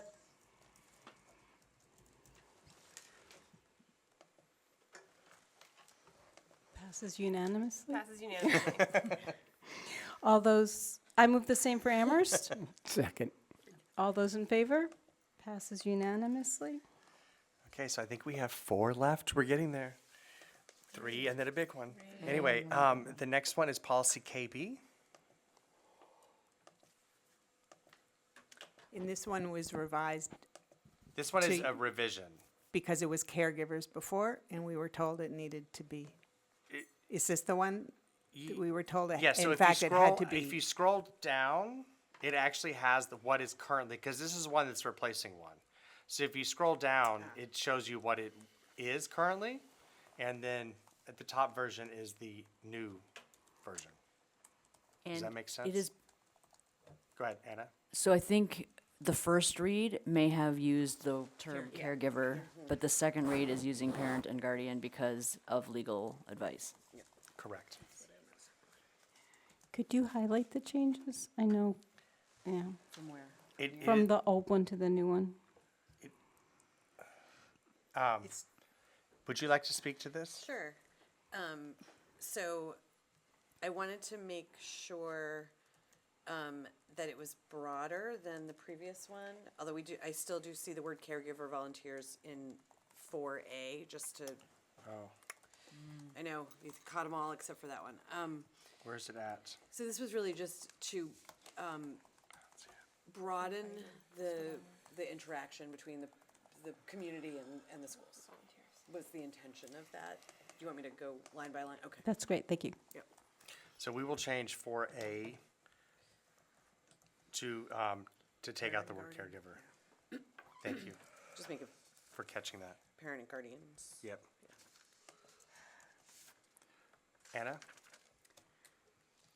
I move to approve policy KB as amended, effective July 1. Second. Any more discussion?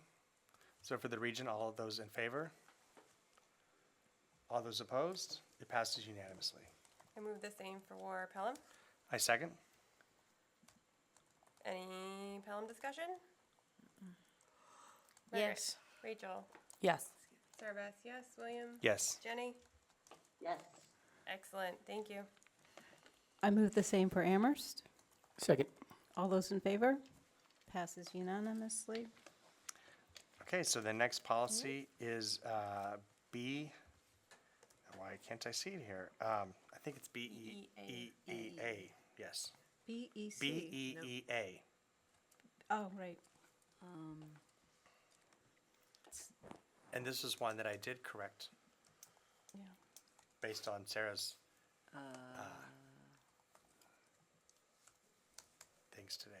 It's not showing up in, Oh, this is the one that's, it doesn't show up, sorry. okay.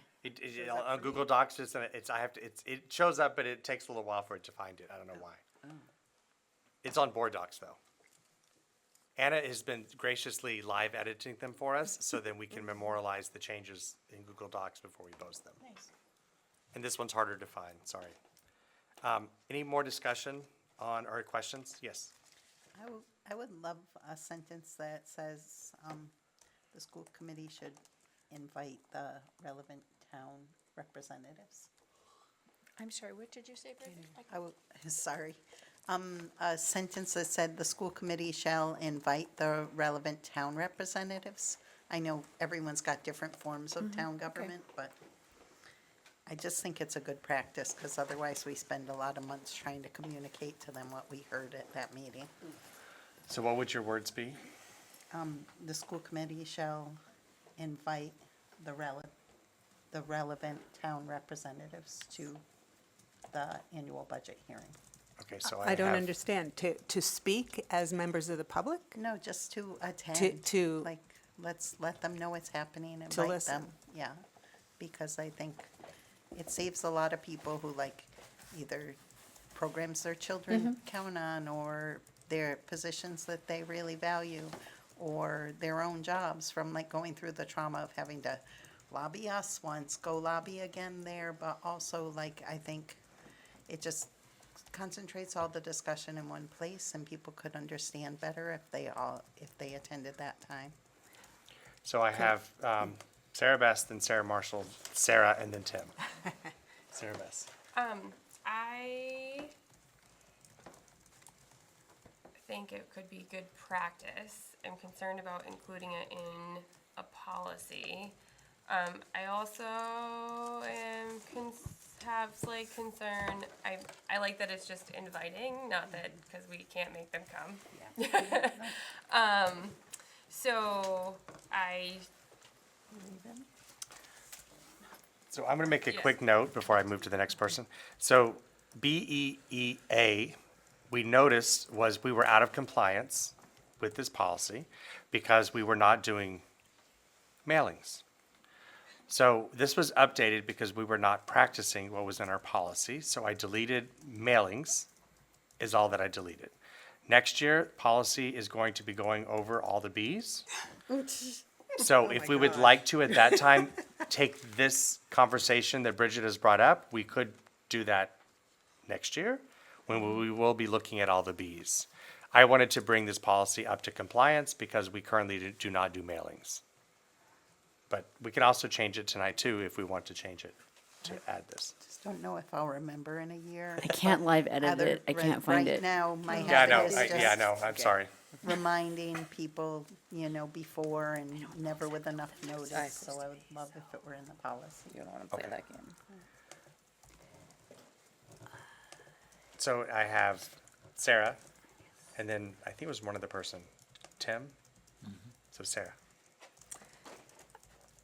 I understand the reasoning, but I would say the budget hearings for the region in Amherst at least are recorded, and anyone, counselor can listen, any select people can listen at any time. They don't, I mean, they're welcome to attend. We could, but it's not like they've missed their chance to hear what the public has to say to us if they don't come. Thank you. Tim? We also have. I think Bridget's idea is a good idea, and,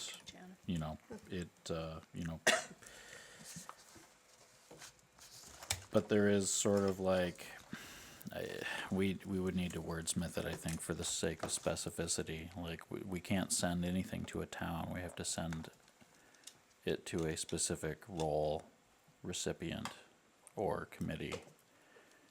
And that's a lot for us to Say think through. the governing body of the respective towns.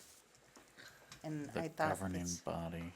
of the respective towns. So in our case, that's town council. In your case, it's I guess that's what, a the sel- executive body. select board.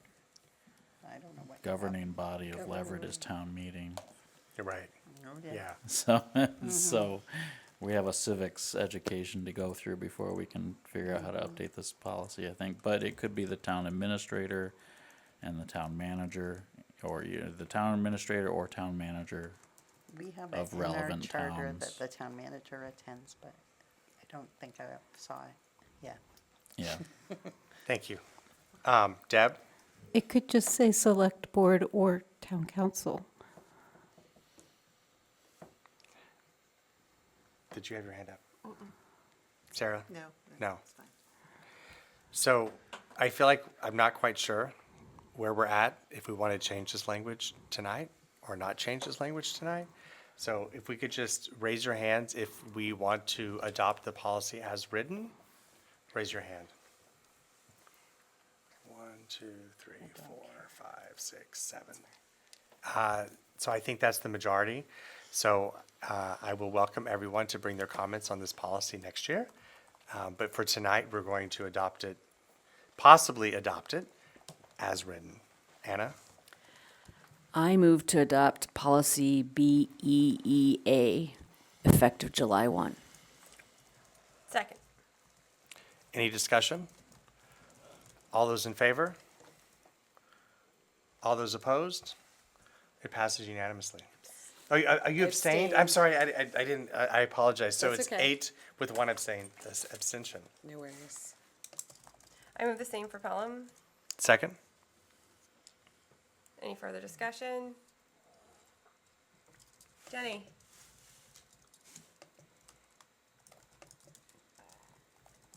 Are you still with us, Jenny? Sorry, yeah, I was expecting to go last. Was that a yes? Yes. Thank you. William? Yes. Sarah Beth, yes. Rachel? Yes. And Margaret? Yes. I move the same for Amherst. Second? All in favor? Opposed? Abstain? It passes 3 in favor,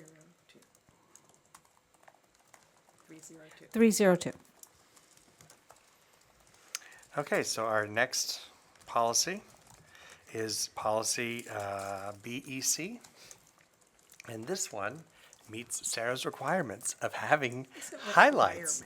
You can thank Laura Jane. It's a request. Can I speak to this policy? Yes, if you would like to. So it's been changed since I wrote it, and I would love to talk about that transformation. Can you talk in the mic a little more? Could. Sorry. I could. I could stand up like this.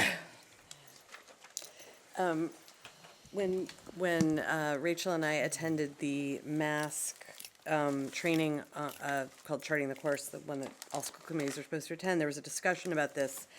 And I learned that it's not common practice for superintendents to attend executive sessions unless invited.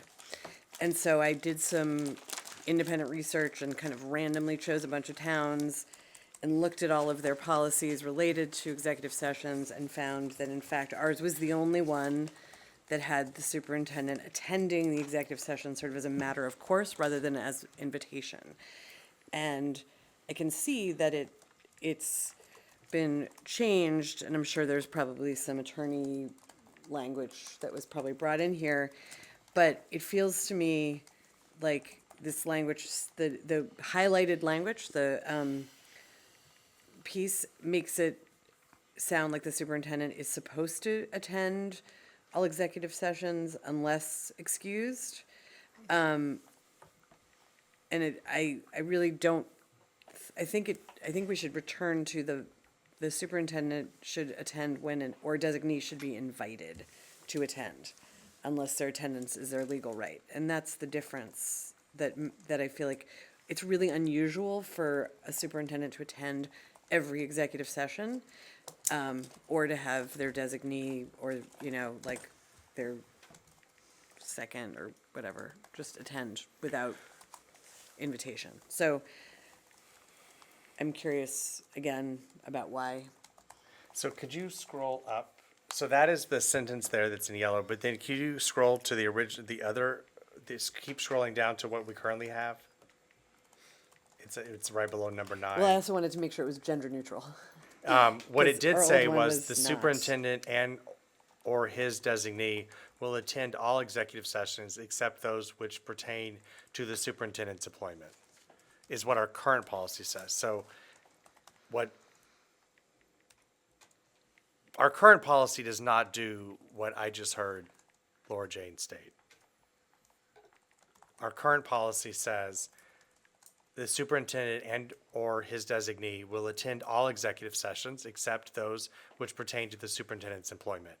And we were looking to change that. And so the words that we came up with through advice of legal counsel and our committee is in yellow. If you could scroll to that, back up to the top. This one? Yep. And it says the superintendent or designee will be available to attend all executive sessions. Upon discretion of the chair, the superintendent may be excused unless their attendance is their legal right. And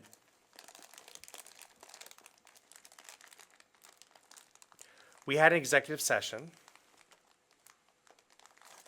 I'm thinking, sorry, out loud if I can speak or not.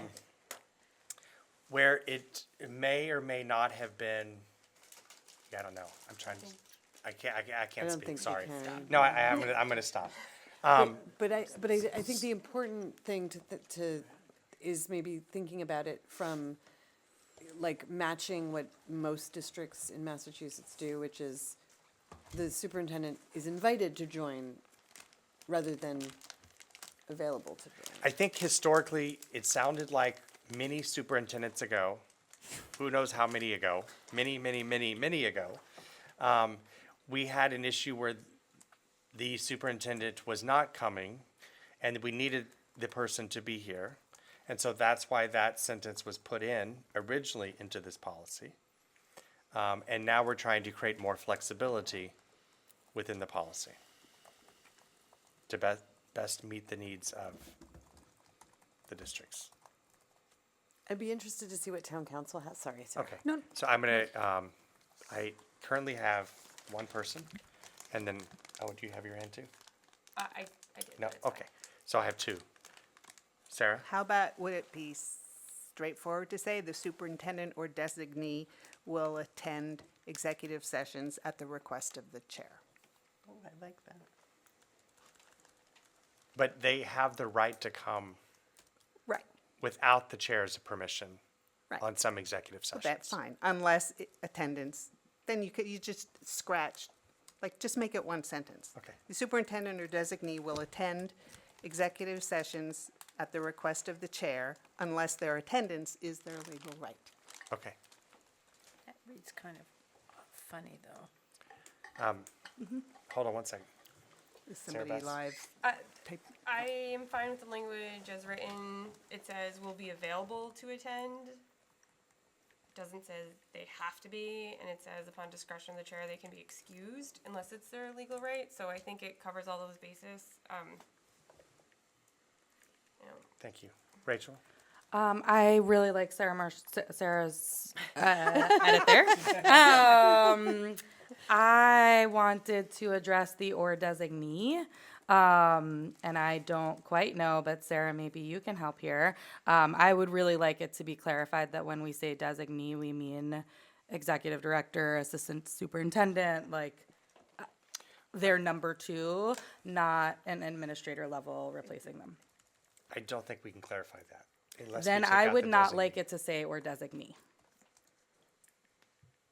So I'm going to go to Tim and then back to Sarah.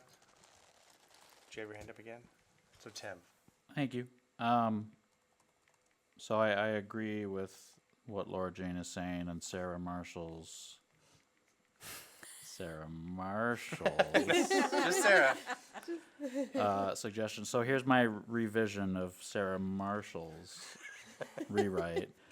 The superintendent or designee will be available to attend executive sessions at the request of the chair. Upon discretion of the chair, the superintendent may be excused unless their attendance is their legal right. And I can read that again if anyone likes, but I think it is important to include or designee. I think that the designee will still be within the scope of the request of the chair, so. Can you read that one more time? Can Yep. you clarify the last sentence you just said, Tim?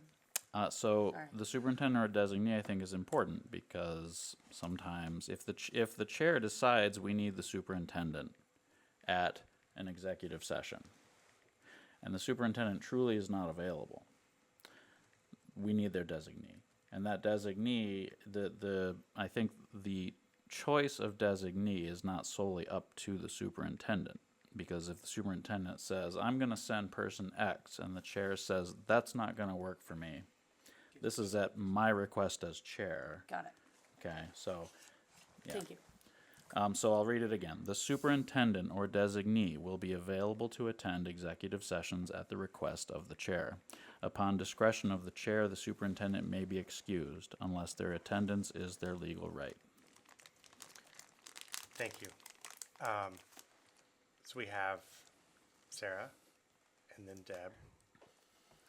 Just about, I think designee is important because what is discussed in the executive session is, some specific issue, and it may be that you need the director of HR there, or you just need whoever is appropriate to that matter. That's the person who needs to be there. I don't think we can't spell out every possibility. This is standard. It's the Thank you. superintendent or her designee attends every meeting, all other meetings. So it's standard language. Thank you. Deb?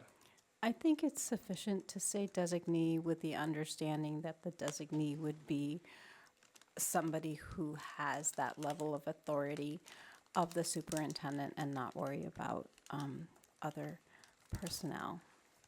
So we had suggested language from Sarah, updated suggested language from Tim. So can I just get a hand raised if we can accept Tim's suggested language, if you would be okay with that? Okay, so that's unanimous. And Ginny, I would also like to count your vote. If you want to do that, that's fine, but it is a majority already, so. Yeah, I'm in favor. Okay, perfect. I move to approve policy BEC with the language amendment by Tim. Effective July 1. Second. And Tim, just for clarifying, can you email that to Anna and I? I already Oh, put it in the wow. document. See, I have such an awesome team. Thank you. Thank you, Anna. So any more discussion? So all those in favor from the region? All those opposed? All those abstain? Passes unanimously. I move the same for Pelham. Second? Yes. You, Margaret. Jenny? Yeah, Jenny. Sure. William? Yes. Sarah Beth? Rachel? Yes. Yes, excellent. Unanimous. Okay, we have one, oh, sorry. I Amherst. apologize. I move the same for Amherst. Second. All in favor? Passes unanimously. I think Amherst is the fastest tonight. I'm just gonna say that. Because they already did it once before. Okay, so that is our big push for policies. The next thing on the agenda tonight is the second read and potential vote on JKAA. Point of order. Yes. Can we take a 5-minute break? I know it's less. Oh, recess. So we have an executive session after this. Some things were like, to do. So I would rather get through this and then take a 5-minute break before our executive session. That got done. Can you, I would just, obviously, 2-minute break? Margaret? Is the executive session everyone? It is, yes. So we will take Go ahead, William. okay, but what, I just can we reorganize the agenda? I'm gonna start moving through the consent agenda and then the meeting closing, and then we're gonna come back and do JKAA. Is everyone okay if I reorganize that? Because that should then give someone a 2-minute break if they need it. So there is nothing on the consent agenda, so we're moving past that. The meeting closing, future agenda planning. Is there anything that anyone wants to bring forward? We are currently Pelham, Amherst, and the region. We will be having a joint meeting with all three of us on the 30th. So does anyone have anything? Okay. Does anyone have anything they would like to add to that joint meeting on the 30th? And I'm going to go to Dr. Z first. Dr. Z? Yes, I sent an email to the chairs. The chair of Pelham responded, and I know you and I spoke about it today. So I just would like to bring forward that I do have from policy ADF, the wellness committee report that needs to come and be presented before the end of this year. And I would like to move that be put on a joint agenda. So can that be put on virtually for the 30th? That I would ask, yes. Okay. And the summative evaluations. And Correct. Is there anything else at Deb? this point? You're asking for all three committees? Yes. 'Cause I would, Joint topics? I would, for that meeting, there's an Amherst only part that I would like to add, is that, how do I do that? Oh, I to mean, add to the agenda? We've done that before. Yeah, the Amherst could meet right before Or right after. or right after. We could coordinate that. Okay. But yeah, definitely. Amherst can stay along for a little bit later. Unless you promise it's. So, I think we're going to, We lost our people. yeah, we lost our people. So, I will start with JKAA and we can start the conversation and hopefully they will return in a few minutes. We lost our, yeah. Do we have quorum? No, wait, do we still have quorum? Point of order, Yeah.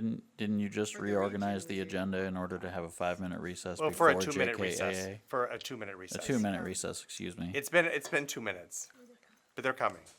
But we haven't had a recess.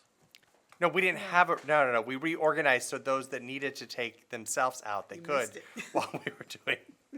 So- And after JKAA, we will take a 5-minute recess to then go into executive I session. think it might, just for general feedback, I Okay. think it might have been simpler to just have a recess. Okay, I apologize. I will take that under consideration the next time. I need to go to the bathroom. I understand. I'm sorry.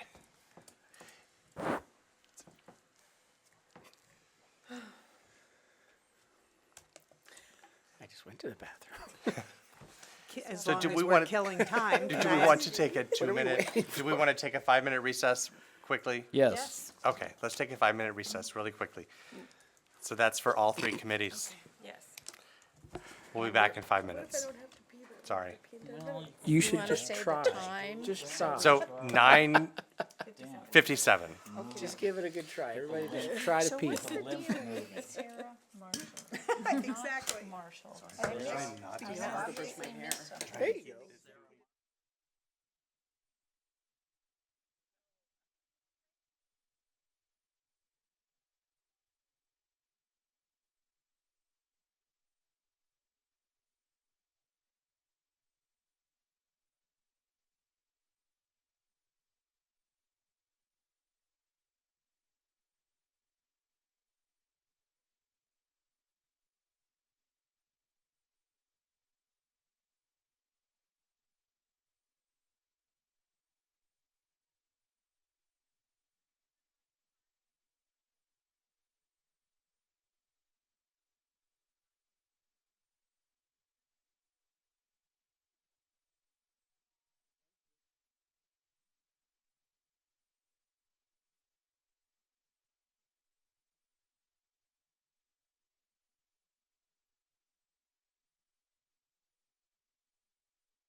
It'll go up tomorrow morning. Well, I think Yeah.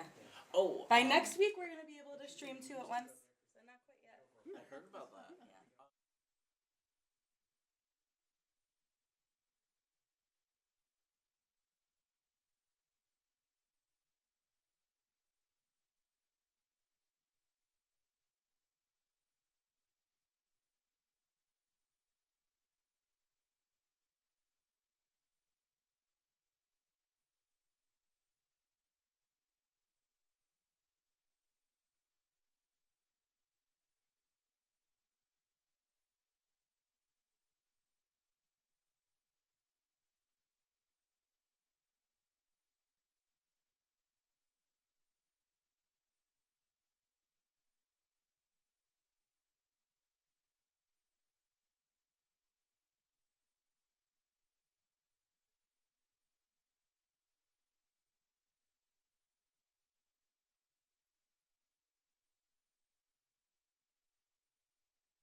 Austin is not.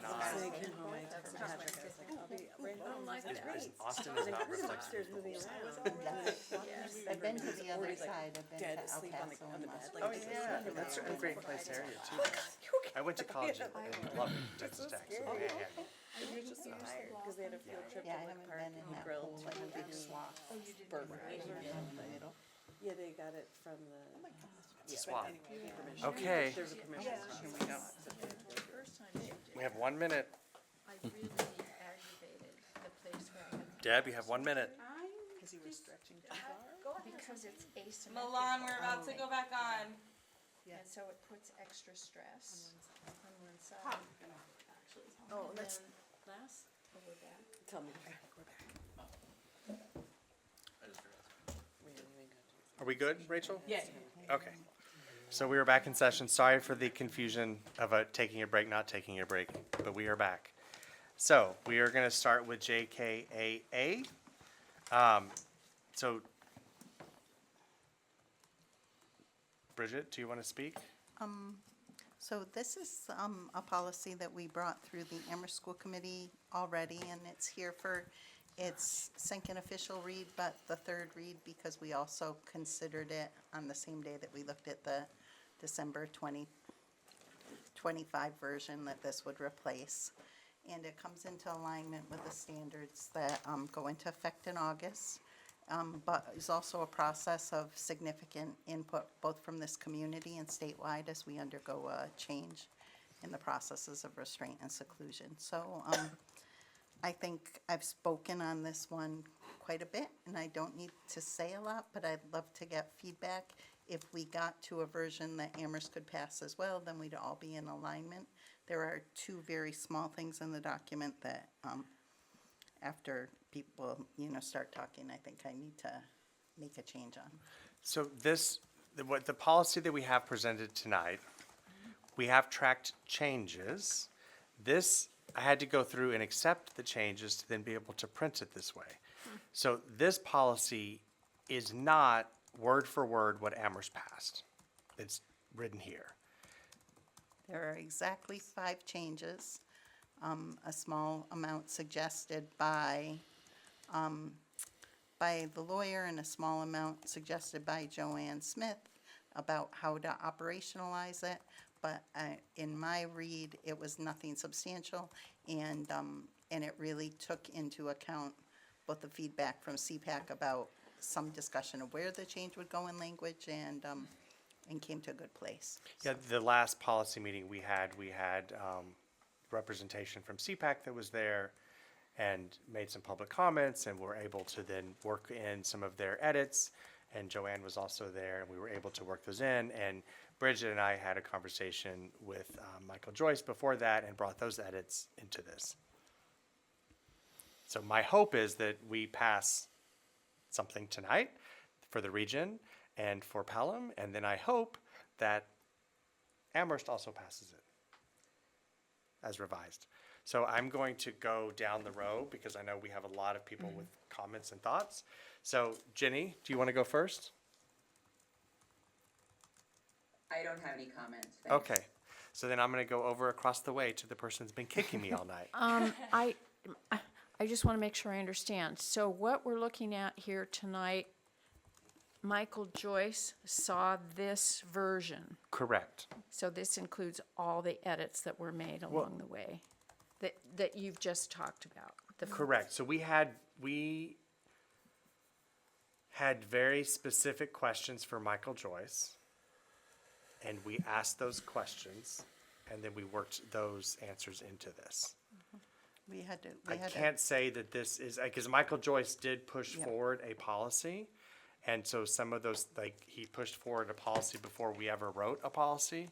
And so I wouldn't want to, the words you said, I don't know if they're accurate. Does that make sense? I'm asking if this document that we're looking at tonight, he has given final approval to, from a legal point of view. We've had legal review in a meeting with him where we talked about all the elements of it and integrated things that made sense. Some of the things that came up, for example, one of them, Joanne Smith said, we would never do that, so that piece doesn't make sense to me. Other things, I think we reached a compromise with the language between where we would want to be and between where the attorney wanted to be. But I think that sort of sums it up. I would yeah. agree. And, yes, I would agree. I don't know if that answers your question fully. Not exactly, but go on. Do you have anything, other questions or comments? Okay. Sarah Marshall? Sarah? Thank you. So I just realized I had brought, I guess it's, yes, Mr. Joyce's memo, but I hadn't looked at it. I know he had, I mean, I would like to know if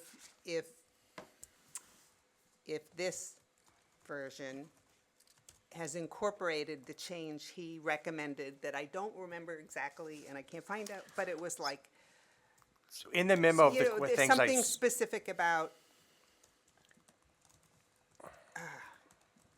I'm sorry, I don't remember, but he thought that the way, the version he had looked at, one of them that you had sent him, left us open to some liability because it didn't have the exact language that the state regs do. So how has that been? That was probably the core of our discussion, and that's what we came to mediated language on. So if you look at this, poses a risk of serious imminent physical harm. Sorry, where are we looking? It's in the third paragraph down, on what page? on the first page, First page, third Yeah. paragraph. third paragraph down. So, physical restraint and seclusion may only be used as a last resort when a situation poses a risk of imminent serious physical harm, when less intrusive interventions have failed, etc. Before that, we had a little bit stronger language, and we talked and workshopped and came to what I would say is middle ground between the advocacy and the attorney.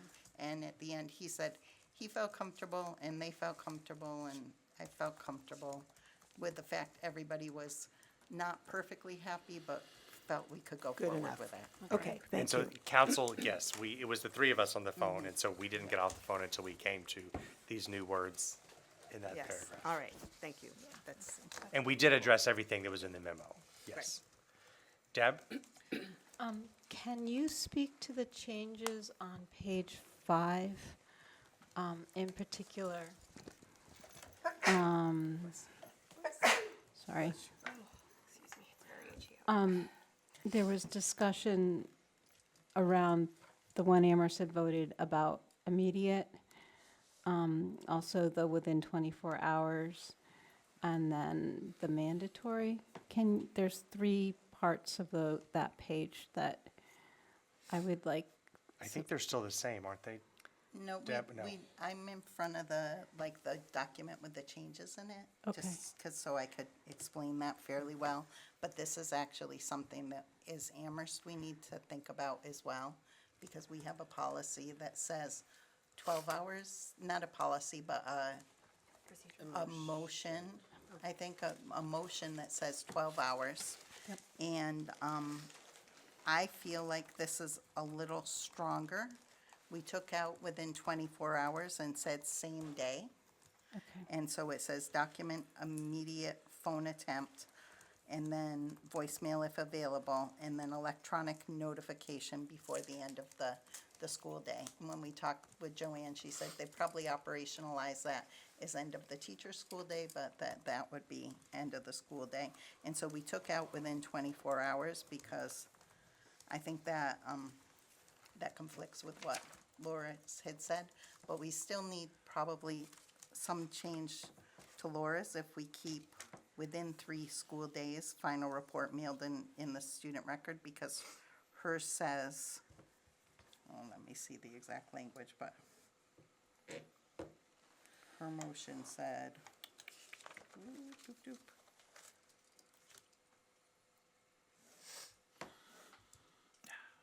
Said it also wanted the report within 12 hours, which I think when we talked to staff, they felt like that would be a difficult line to reach in order to integrate all the voices into it. So if we do pass this tonight, we may need to go back as Amherst and just revise and sync up. Anna? I was just, Sorry, there was just Oh, that sorry, last, Deb. the last part at the bottom of the page about mandatory actions versus follow-up actions. Yeah. I think that language is a little bit more providing a menu that the staff might use as opposed to mandatory. And that was one of Joanne Smith's recommendations, because she said not every student will need everything at every time that's in that list, but that those could be proceduralized as things to consider. That makes sense, thank you. Sorry, where was that? At the bottom of page 5. Anything else, Deb? Nope. So I'm still working down the row, so I'll get to you. Anna, do you have any comments or questions? I think also with the 24-hour and the report, it was the definition of report was kind of weird in the 24-hour bullet point, and so the distinction between the notification report and the official report was unclear, and so that we just took it out because they are already receiving an electronic notification, and then the official report had a couple more days to get it all put together in a accurate and readable fashion. Thank you, Anna. Rachel? I don't have anything. Thank you, Bridget, and everyone for all your work on this. That's all I got. Andrew? Thank you for all the great work. The only thing that I thought about was the use of the word evacuation. So like in terms of when a classroom has to be evacuated because of a behavioral attention to a behavior, I don't even know how to word it. But I think, Bridget, you and I have talked about it before. Sometimes it can be a de facto seclusion, and that's, but I know it's probably not something you can Well, put into a policy. I don't see why there's no reason you couldn't include something about evacuation, Andrew, but you've got to come up with language in the next few minutes. Yeah, no, just in case you didn't. No, I hear you. Just in I the did- definitions of, but it's okay. I'm okay with it. At some point, But I think the word evacuation is too broad for like this the use because it's involuntary confinement of a student alone in a room or area where the student's not permitted to leave is a seclusion. So when an evacuation meets that standard, It's a it de facto. does, right? When they say, hey, guys, let's go to the playground 5 minutes Yeah. early, and the kid stays behind to cool down and then is allowed to walk out to the playground when he's ready, that's something else, right?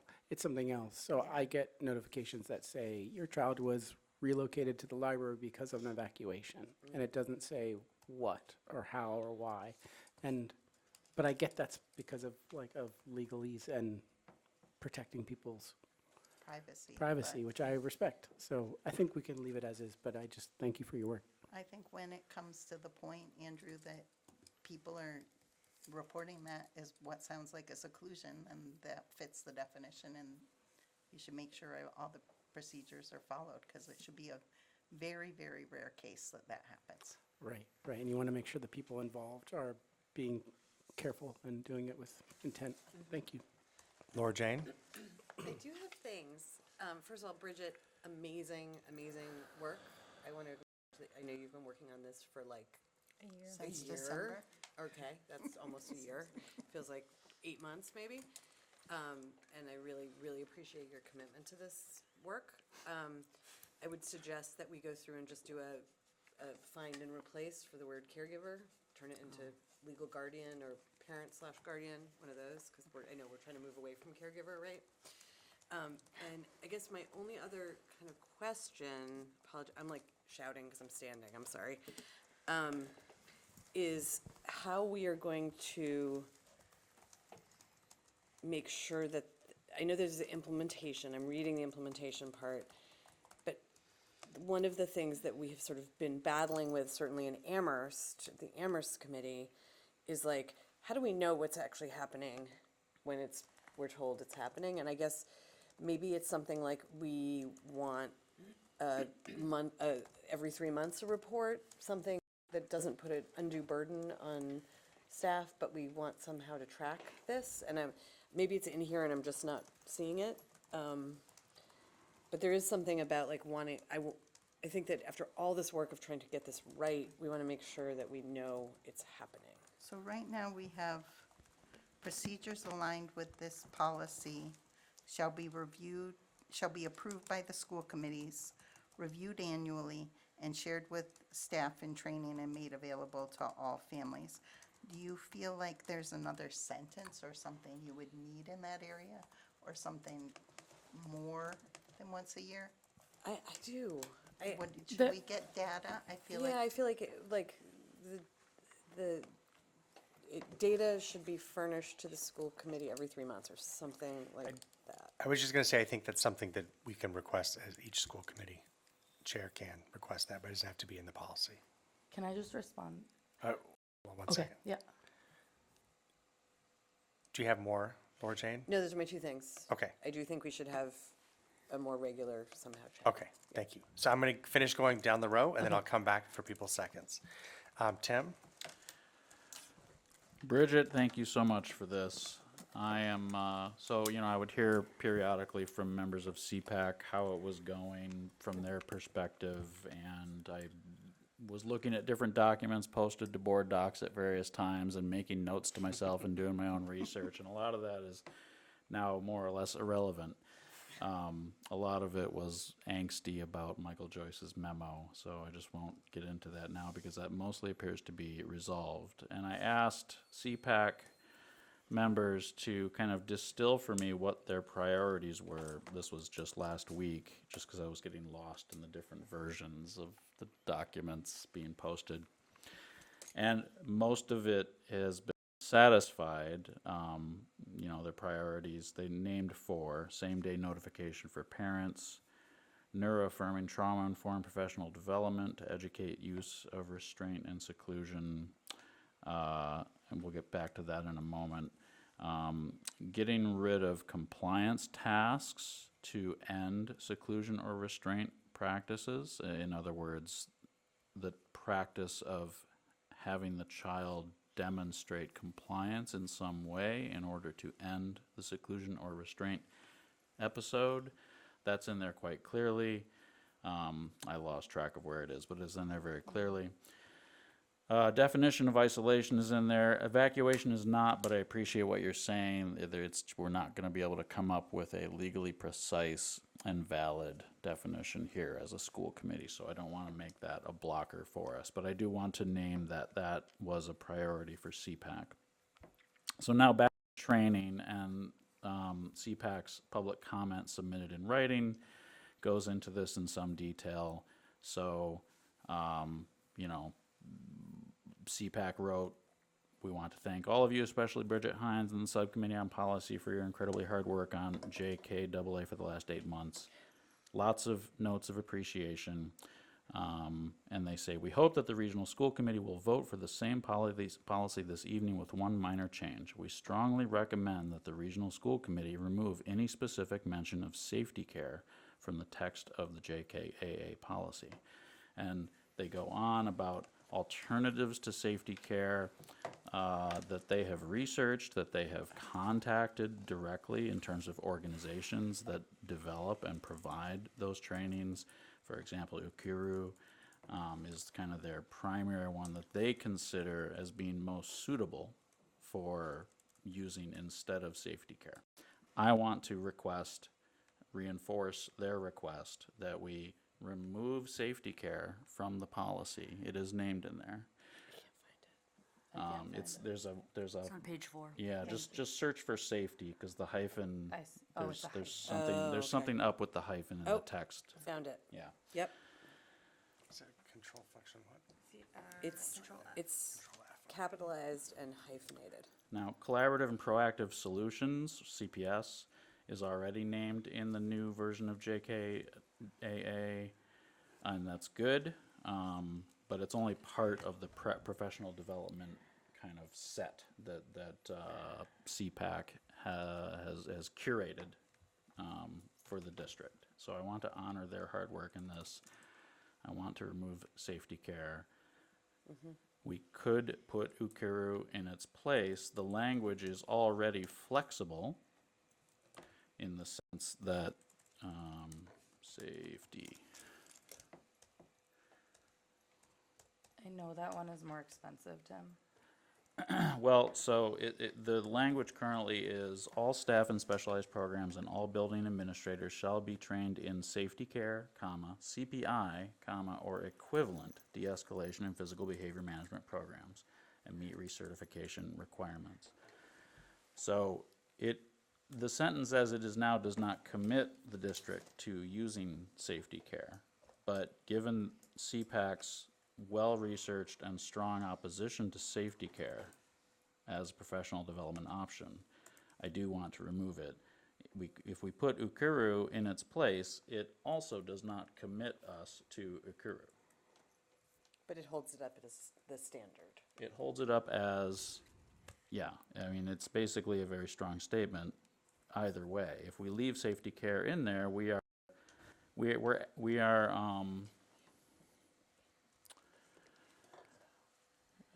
co-signing on the examples that we put in this policy, even if they are not required by the policy. And I want to be careful with what we co-sign on. I'm going to take chair's privilege here because it's relevant to the conversation. We had this discussion at Amherst School Committee last night. Administration spoke to the lack of availability of Ukuru without having to engage in flying to and hotel expenses for that. So I don't think that would be yet appropriate. But I support the idea of removing safety care. I think that's an important step. And there was another point, but that one we have to take. I don't think we can mandate that because I don't think that is necessarily accessible. As a Okay, I didn't do that. sorry. Today. one But second. Bridget has something. Yeah, hold on. Sorry. I was like, That's okay. Sorry, I'm just looking for the email because I just wanted to verify that with the folks at Ukuru. And basically they said they very much want to break into the Massachusetts market, that they could offer a discount or some free training if they collaborated with other districts, that type of thing. So I wouldn't feel uncomfortable putting it forward as an option, the way that Tim describes. I think mandating another training at this point in the school year, given that this comes into effect in August, I'm trying to maintain good relations with Central Office. So I just have a clarifying point for Sarah Best, and then we're going to continue moving down. I also want to follow Yeah, I up will. on- I'm going to come back to you. Thank you. I just have it's in the CBA, it talks about bargaining unit members who are certified in behavior and/or psychological intervention provided by the district. So maybe it can be, rather than specifically naming safety care, because when we had the discussions around this, it was the same thing, like not wanting to name a specific program, because then it ties you to that program, and if that program changes or something happens, da-da-da-da-da. So this talks about bargaining unit members who are certified in behavior and/or psychological intervention provided by the district. This is in the Unit C contract, but maybe that can help with that language piece. That's all. That's trying to. Tim. Thank you. That is very helpful. I'm also going to read from more of what CPAC's public comment says. So I'm just going to read most of this paragraph. CPAC members have attended webinars and conducted extensive research to support our recommendation that the district replace safety care with UKIRU for training involving emergency restraint or seclusion. While we recognize and respect the district's need for thorough research before making another systemic change, the standard must be clear. And this is, I think getting to the spirit of what they're asking rather than the letter of what they're asking. The standard must be clear. Whatever equivalent training program is used to replace safety care, it must be neurodiversity affirming. We cannot afford to adopt another system built on outdated, compliant-driven behaviorist principles that escalate trauma. The replacement program must focus on genuine safety, relationship building, and de-escalation. So, and then they go on and talk about UKIRU and how they've, UKIRU representatives have offered to travel to Massachusetts. I don't know, maybe we've learned something else there, but I think the language that is important here is neurodiversity affirming with a focus on, genuine safety is maybe not very legally precise. So I would say if we can include the term neurodiversity affirming in this paragraph, I think that would help satisfy. And I think what you stated from the collective bargaining agreement would also be helpful to include. I have some language, can I try? Yes, please. All staff in specialized programs and all building administrators shall be trained in a neurodiversity affirming behavioral psychological intervention, such as UKIRU or an equivalent de-escalation and physical behavior management program. And, I may need to reword that, and meet recertification requirements, because one of the things is this isn't like a one and done thing, you've got to refresh. Tim, do you have any other comments? I like that. Okay. I'm going to continue moving down the list, and then I'm going to go make sure no one online from staff wants to say anything.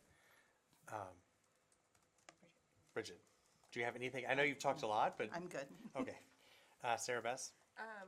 Okay, so first, it's clear that tons of work went into this, so thank you for the whole team who worked on this.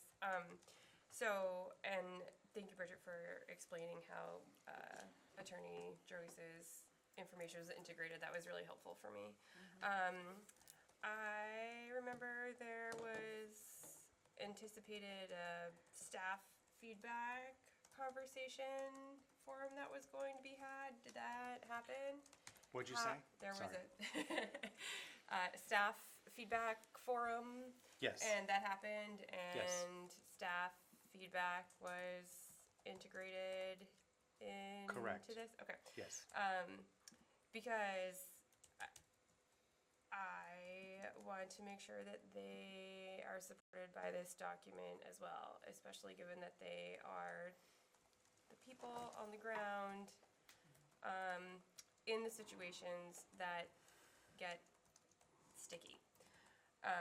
So that not only they have the tools and support they need to manage whatever situation that is, but they themselves feel taken care of and appreciated for being put in sticky situations. Okay, so I feel good knowing that feedback happened. Yep, and it was integrated.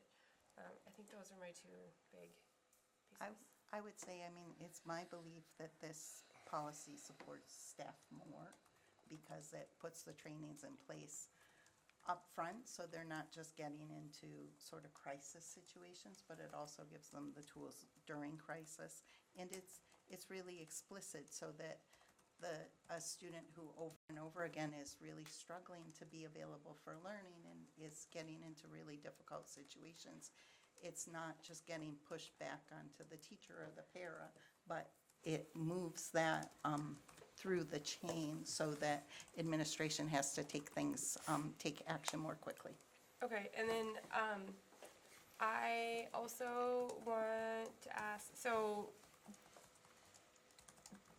in a situation where there is need to, for example, evacuate a classroom, that the other students that are also having this experience, while maybe not the center of attention for that moment, they are also getting the care that they need, because that can be a big thing that then falls out at home or differently for somebody else, right? So, I'll just say we have really specific language around that. Okay. In offering, that the person in the school who is the appropriate person for handling the psychological well-being. So I can't remember the exact language in here, but it's either adjustment counselor or school psychologist who would debrief with anyone affected, and that was to include other students in the class. And we wordsmithed the titles of those also. Yeah, with Joanne Smith, yeah. With Joanne. I do not have any comments at this time, but I do want to thank everyone for working on this. Dr. Z, or Joanne, or Tanya, does anyone from staff want to say anything? Yes. I defer to Joanne. Okay, thank you. Sorry, Dr. Herman, thank you. You all are great. It's 10:26 at night and it's heavy conversations. Well done. I just wanted to offer one thing for your consideration in terms of the language relative to the program and just factoring our ability to implement what's being asked of us in the time frame. So one of the pieces, in the absence of different direction, we have set up and scheduled for safety care training in order to ensure that we can meet the spirit of Amherst's original JKAA. And so I would just ask that however you're thinking about it, that there is an understanding that we can phase out one and phase in another, giving us the opportunity to investigate. I appreciate the depth of the work that CPAC has done, and we should also have an opportunity to delve deeply, as well as the staff providing the direct supports to students. So I would offer that just as a factor for consideration, please. Thank you. Any other comments, Joanne? Not at this time. Thank you. Dr. Z? No, I'm fine. Okay. So we can do quick, Really quick. second comments. Raise your hand as like Deb, no? Okay, Anna? Just in response to Joanne, I want to say, as long as the safety care training doesn't conflict with our policy and trains the staff to comply with the policy and not to take actions that do not comply with it. I think some of the concerns about safety care is it's not working well, and I don't know if it's causing some non-compliance with this type of policy, or if it is just not adequate, or maybe it's just that people aren't following the safety care protocols in the way that they're supposed to. But the concern about safety care is real, and I just want to make sure that if you are continuing to use safety care, that it is fully compliant with the policy. Thank you. Rachel? Safety care is ABA grounded, which is what CPAC's trying to get away from. Like that's the whole thing. That's the whole conflict. I mean, not the whole conflict, but like boiled down, that's the conflict. The only thing I wanted to say earlier, just Laura Jean, and for anyone else who wants to know this, the schools track restraint and seclusion on a state database, which was part of the packet that we got some months ago from CPAC. So it should be easily accessible and like relatively straightforward for the districts to report out on a quarterly or whatever basis you all choose. I don't think that needs to be added to the policy. I just wanted folks to know that as you're going into this. Thank you. Deb, real The quick? lag in that public, There it is, yeah. there's a significant lag in that data coming out. We That's just got 2025, like at the beginning of this year, so. Okay, so, Tim, Joanne, I just wanted to comment that it is understandable that you have an operational reality that you have to deal with, and I think that that works just fine. And you know, we crafted the policy revision with flexibility in mind to support, you know, the operational restraints that you're up against. Totally get it. I want to echo. I mean, Anna's right. You know, it has to be done mindfully so that it is, you know, supporting education on the new policy. And I think that that can be done because you're human beings and you're professionals and you'll be in a room together talking through these things and you're smart. So I'm not actually concerned about that. I also want to echo Rachel that really like the concern expressed about safety care is not really just about safety care. It is about more of a culture or pedagogical framing that we hope to start nudging the district away from. We hope to start nudging the district away from ABA-based training, ABA-based practices, not to say that there is never a place for ABA or behaviorist assessment, but that what we are hearing from many parents and what we're hearing from CPAC is that there is a cultural change needed. And so this policy, to my mind, is going to be part of that larger cultural and institutional change. And that is going to be a big effort. This policy is just part of it. And again, I appreciate that you're working hard to operationalize this policy. And I trust that you'll be able to do it. thank you. So just to clarify, we have what is on board docs. Bridget, what are the edits that we did from what's currently on board docs? What we did from what's Like today? currently No, on just board like tonight, what are we? Tonight, we did Tim's sentence regarding, that Sarah Bess helped with the language on, Okay, related to neurodiversity affirming psychological or behavioral intervention. Anna's been making the changes as we go, so. Thank you. They're all tracked still. okay. Yep, they're all tracked, so you can see them. Because there's the other ones tracked in there too, I'm just trying to find the one. Oh, there's one small thing. We wrote timeout versus isolation/seclusion, but we never defined isolation. And that's because it was a struggle to figure out how to tease those out, so I just deleted that word. Let's see. Anything else big in there, Anna? I think those were the main And things. Tim, do you want to read your sentence? Can you? So that we know what that is. It is now Bridget's sentence. Oh, okay. But I can read it, Yeah. I'm very close to it, let's see. Just so we're all on the same page.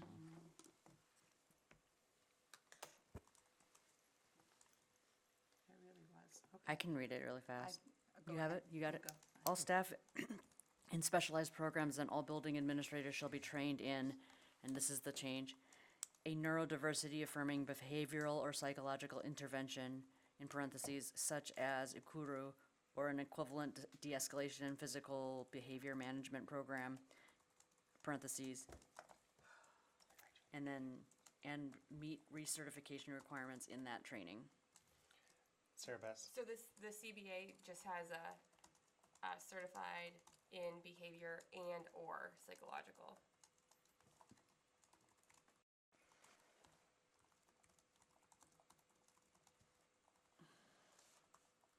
Okay, Yeah. and I think it goes on to define it a little bit with the equivalent de-escalation and So it physical is management. 10:33, we have an executive session. I'm, Deb, quickly. the and/or, does or psychological intervention include ABA? It does not specifically call it No, out. I'm asking Yes, it does. asking the people who have done the research into what Absolutely. ABA is. So yeah, so that's back to what we're trying to avoid. So I would say neuroaffirming behavioral intervention and strike the psychological intervention. No. Is that Hold creating on a one second. conflict? Hold on. is the one that includes ABA, not psychological. Neuro-affirming behavioral and/or psychological intervention. So how do we remove ABA from that? We can't remove ABA from that. So then we should strike the sentence. But I also, we have to be careful not to, we have to, We have skilled we BCBA's can't, here. yes, we can't remove ABA entirely. Okay. Because that's going to tie the hands of staff, and it's not going to be in the service of children or families, because sometimes behaviorism is what is called for. This is what I mean by it being a cultural change. The policy is just one part of it. Then I would strike or instead of and/or. I can't vote for the or. I'm not sure what that does. Would a slash work for you? Behavioral slash? So the policy as it stands will allow either neuroaffirming behavioral intervention or psychological intervention. You could do both. William, I mean, it does Hold already on. say neurodiversity Okay. affirming. can I talk as a special educator for a moment? In just a minute, hold on. So I have Sarah, This is the problematic. and then I have Rachel, and then I think I have Tim, But it's neurodiversity affirming. and Yep, maybe that's Bridget. exactly what it is. So our maybe I misheard, but Sarah. our collective bargaining agreements are policy. They Yes. count as policy. So we cannot create another two policies that conflict. That's all we need to be careful of I'm here. not I saying agree, thank we're you. Hold on, create- Deb. Rachel, sorry. Okay, If you I'm a special educator by training and worked in lots of BCBA, ABA classrooms. I have a kid with autism. I work with a BCBA for him. I'm also very firmly against ABA in all forms. And I still work with a BCBA because it has helped him tremendously. There are BCBAs in this district who know how to do neurodiversity affirming ABA. CPAC knows that. They recommend it. I am like the fiercest advocate against anything behavioral that's going to be violent towards children. I think this is still supportive because it starts with, can I just read over your shoulder again? Neurodiversity affirming behavioral and psychological intervention. And so pre-qualifier, thank you, makes it so that even if it is ABA grounded training, and these exist now, they're rare, but they exist, even if it is ABA grounded training, and for those of you who don't know the jargon I'm throwing around, I apologize, I'm happy to talk offline, but they will be in an ABA training that is neurodiversity affirming. It will be supportive to the kids in the framework that we are looking for here. Thank you, Rachel. So That's helpful. I think we're in a position where we can vote. Tim? I think you're all wonderful people. Deb? I worked as an editor for a technical journal, and my suggestion to resolve all of this would be neuro-diversity-affirming, and then I have no problem. Great. Okay. So everyone can accept the hyphen? Too Sure. high. Okay. And then you're doing it at the same time. So How many hyphens are you gonna get? So this is for the region. And Anna is working. Anna? I am trying, but. No, can you say your words? Oh. Take the motion. I approve. I move to approve. I approve. I move to approve policy JKAA as modified. And goes into effect. Effective July 1st. Ooh, is it really? There's an It's- effective date in this. Oh, I it's think it's September. actually September. It's- I was I like, actually, actually- I think it's I- not. And this one's Give, different. give it 1 minute, I'll tell you Okay, what hold it on, is. sorry, you're right. August 26th? First day of school, right? Yeah. That gives time for training and getting up to speed. I understand it doesn't. Yeah, cover the effective summer August session. 26th. Okay. Question, is that what MGL requires of us? Well, I thought it was August 17th. It is, hold but there's on no 1 second. school. Joanne? I believe I'd have to double check. Both dates are put out there, and I think the August 17th is when it has to be ready and implementation for the August 26th. So But you, I believe it can wait to the last minute for the August, but I believe Bridget already built that at the top she did, of the policy. it says, effective August 26th. Are you okay with it being effective August 26th, or does it need to say the 17th? I think either is actually fine because it's effective. I mean, we're moving forward with it. Okay. I think that what we talked about was just the practical aspects of implementing all the different aspects. So there has to be an understanding that beyond the one component we were talking about, there are other elements in there, and so it's a work in progress to get to the full realization of it. Thank you. So I only worry about the time frame. Okay. So we'll leave August 26th in the motion? It's also effectively the first day of school, so. Okay. Exactly. Second. That's where we came up with it. Different second. Well, you're out of the policy list. I guess so. Any further discussion for the region? Okay, so we're going to vote. All those in favor, raise your hand. So it passes unanimously. Thank you, Joanne. I So know it's a lot. for the region, I would ask, Anna, you're in the document. Joanne, are you also in the document that we're working on live tonight? No, I am not in. so Bridget is. forgive me. Okay, so I just want to make sure you have a copy of it, that's all. Yeah, so can I just clarify, because I don't wanna get in trouble with the Yes. state? The state does say, effective August 17th. Okay, so Okay. I just don't wanna get in trouble. I move to change the date to August 17th in our last approved. Second. All those in favor? Okay, it passes unanimously. I move for Pelham School Committee to pass the amended JKA effective August 17th, 2026. Second. Excellent. Any further discussion? Margaret, how do you vote? Yes. Jenny? Nope. Rachel? Yes. Sorry. Sarah Beth, yes. William? Yes. Jenny? Jenny, are you still with us? No. I am, sorry, yes. Great. Thank you. It passes unanimously.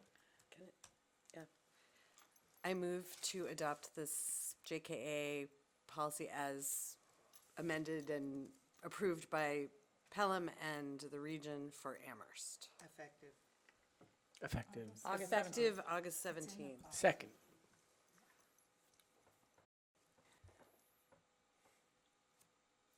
That's you. Oh, That's Amherst. Just raise your hand, everybody. Before saying this, I would just like to state for the record that this policy that we are currently voting replaces the policy that we voted on May 7th of this year. So just to be clear, and so yes, all those in favor? Passes 5-0. So thank you, everyone, for all the hard work. So now Union 26 needs to be called to order. I would like to call Union 26 to order for the purpose of. At, Nope. Oh, Time. nope. At 10:43. my first time calling a thing to order and it's 10:43 p.m. Get used to it. okay, so the school committee will now consider convening executive session under Massachusetts General Law, Section 21, Chapter 30A, Purpose 1, to discuss the reputation, character, physical condition, or mental health rather than professional competence of an individual, or to discuss the discipline or dismissal of, or complaints or charges brought against a public officer, employee, staff member, or individual with no intent to return to open session. Second, are you calling for the region? I'm calling for the region. Any discussion? So, for the region, all those in favor? I think it's roll call. Oh, I have to do roll call, you're right, sorry. Sarah? Deb? Yes. Anna? Yes. Andrew? Yes. Laura Jane? Yes. Tim? Yes. Bridget? Yes. Sarah Bess? And William, yes. So the region is in executive session. I move the same for Union 26. Second? It has to be a roll call vote. Yes. Deb, Yes. Rachel, Yes. Laura Jane, yes. Bridget, Yes. Sarah Bess, yes. William. Yes. The Union 26 is now in executive session. I will move the same for Pelham. Second? Margaret? Yes. Rachel? Yes. Sarah Beth, yes. William? Yes. Jenny? Yes. Deb? I move the same for the Amherst School Committee. Second. Second goes to Sarah. Sarah. Yes. We should keep track. Bridget. Yes. Laura Jane. Yes. Andrew. You know it. Deb said yes, so that's 5-0. We are, Amherst School Committee is in executive session at 10:47 p.m.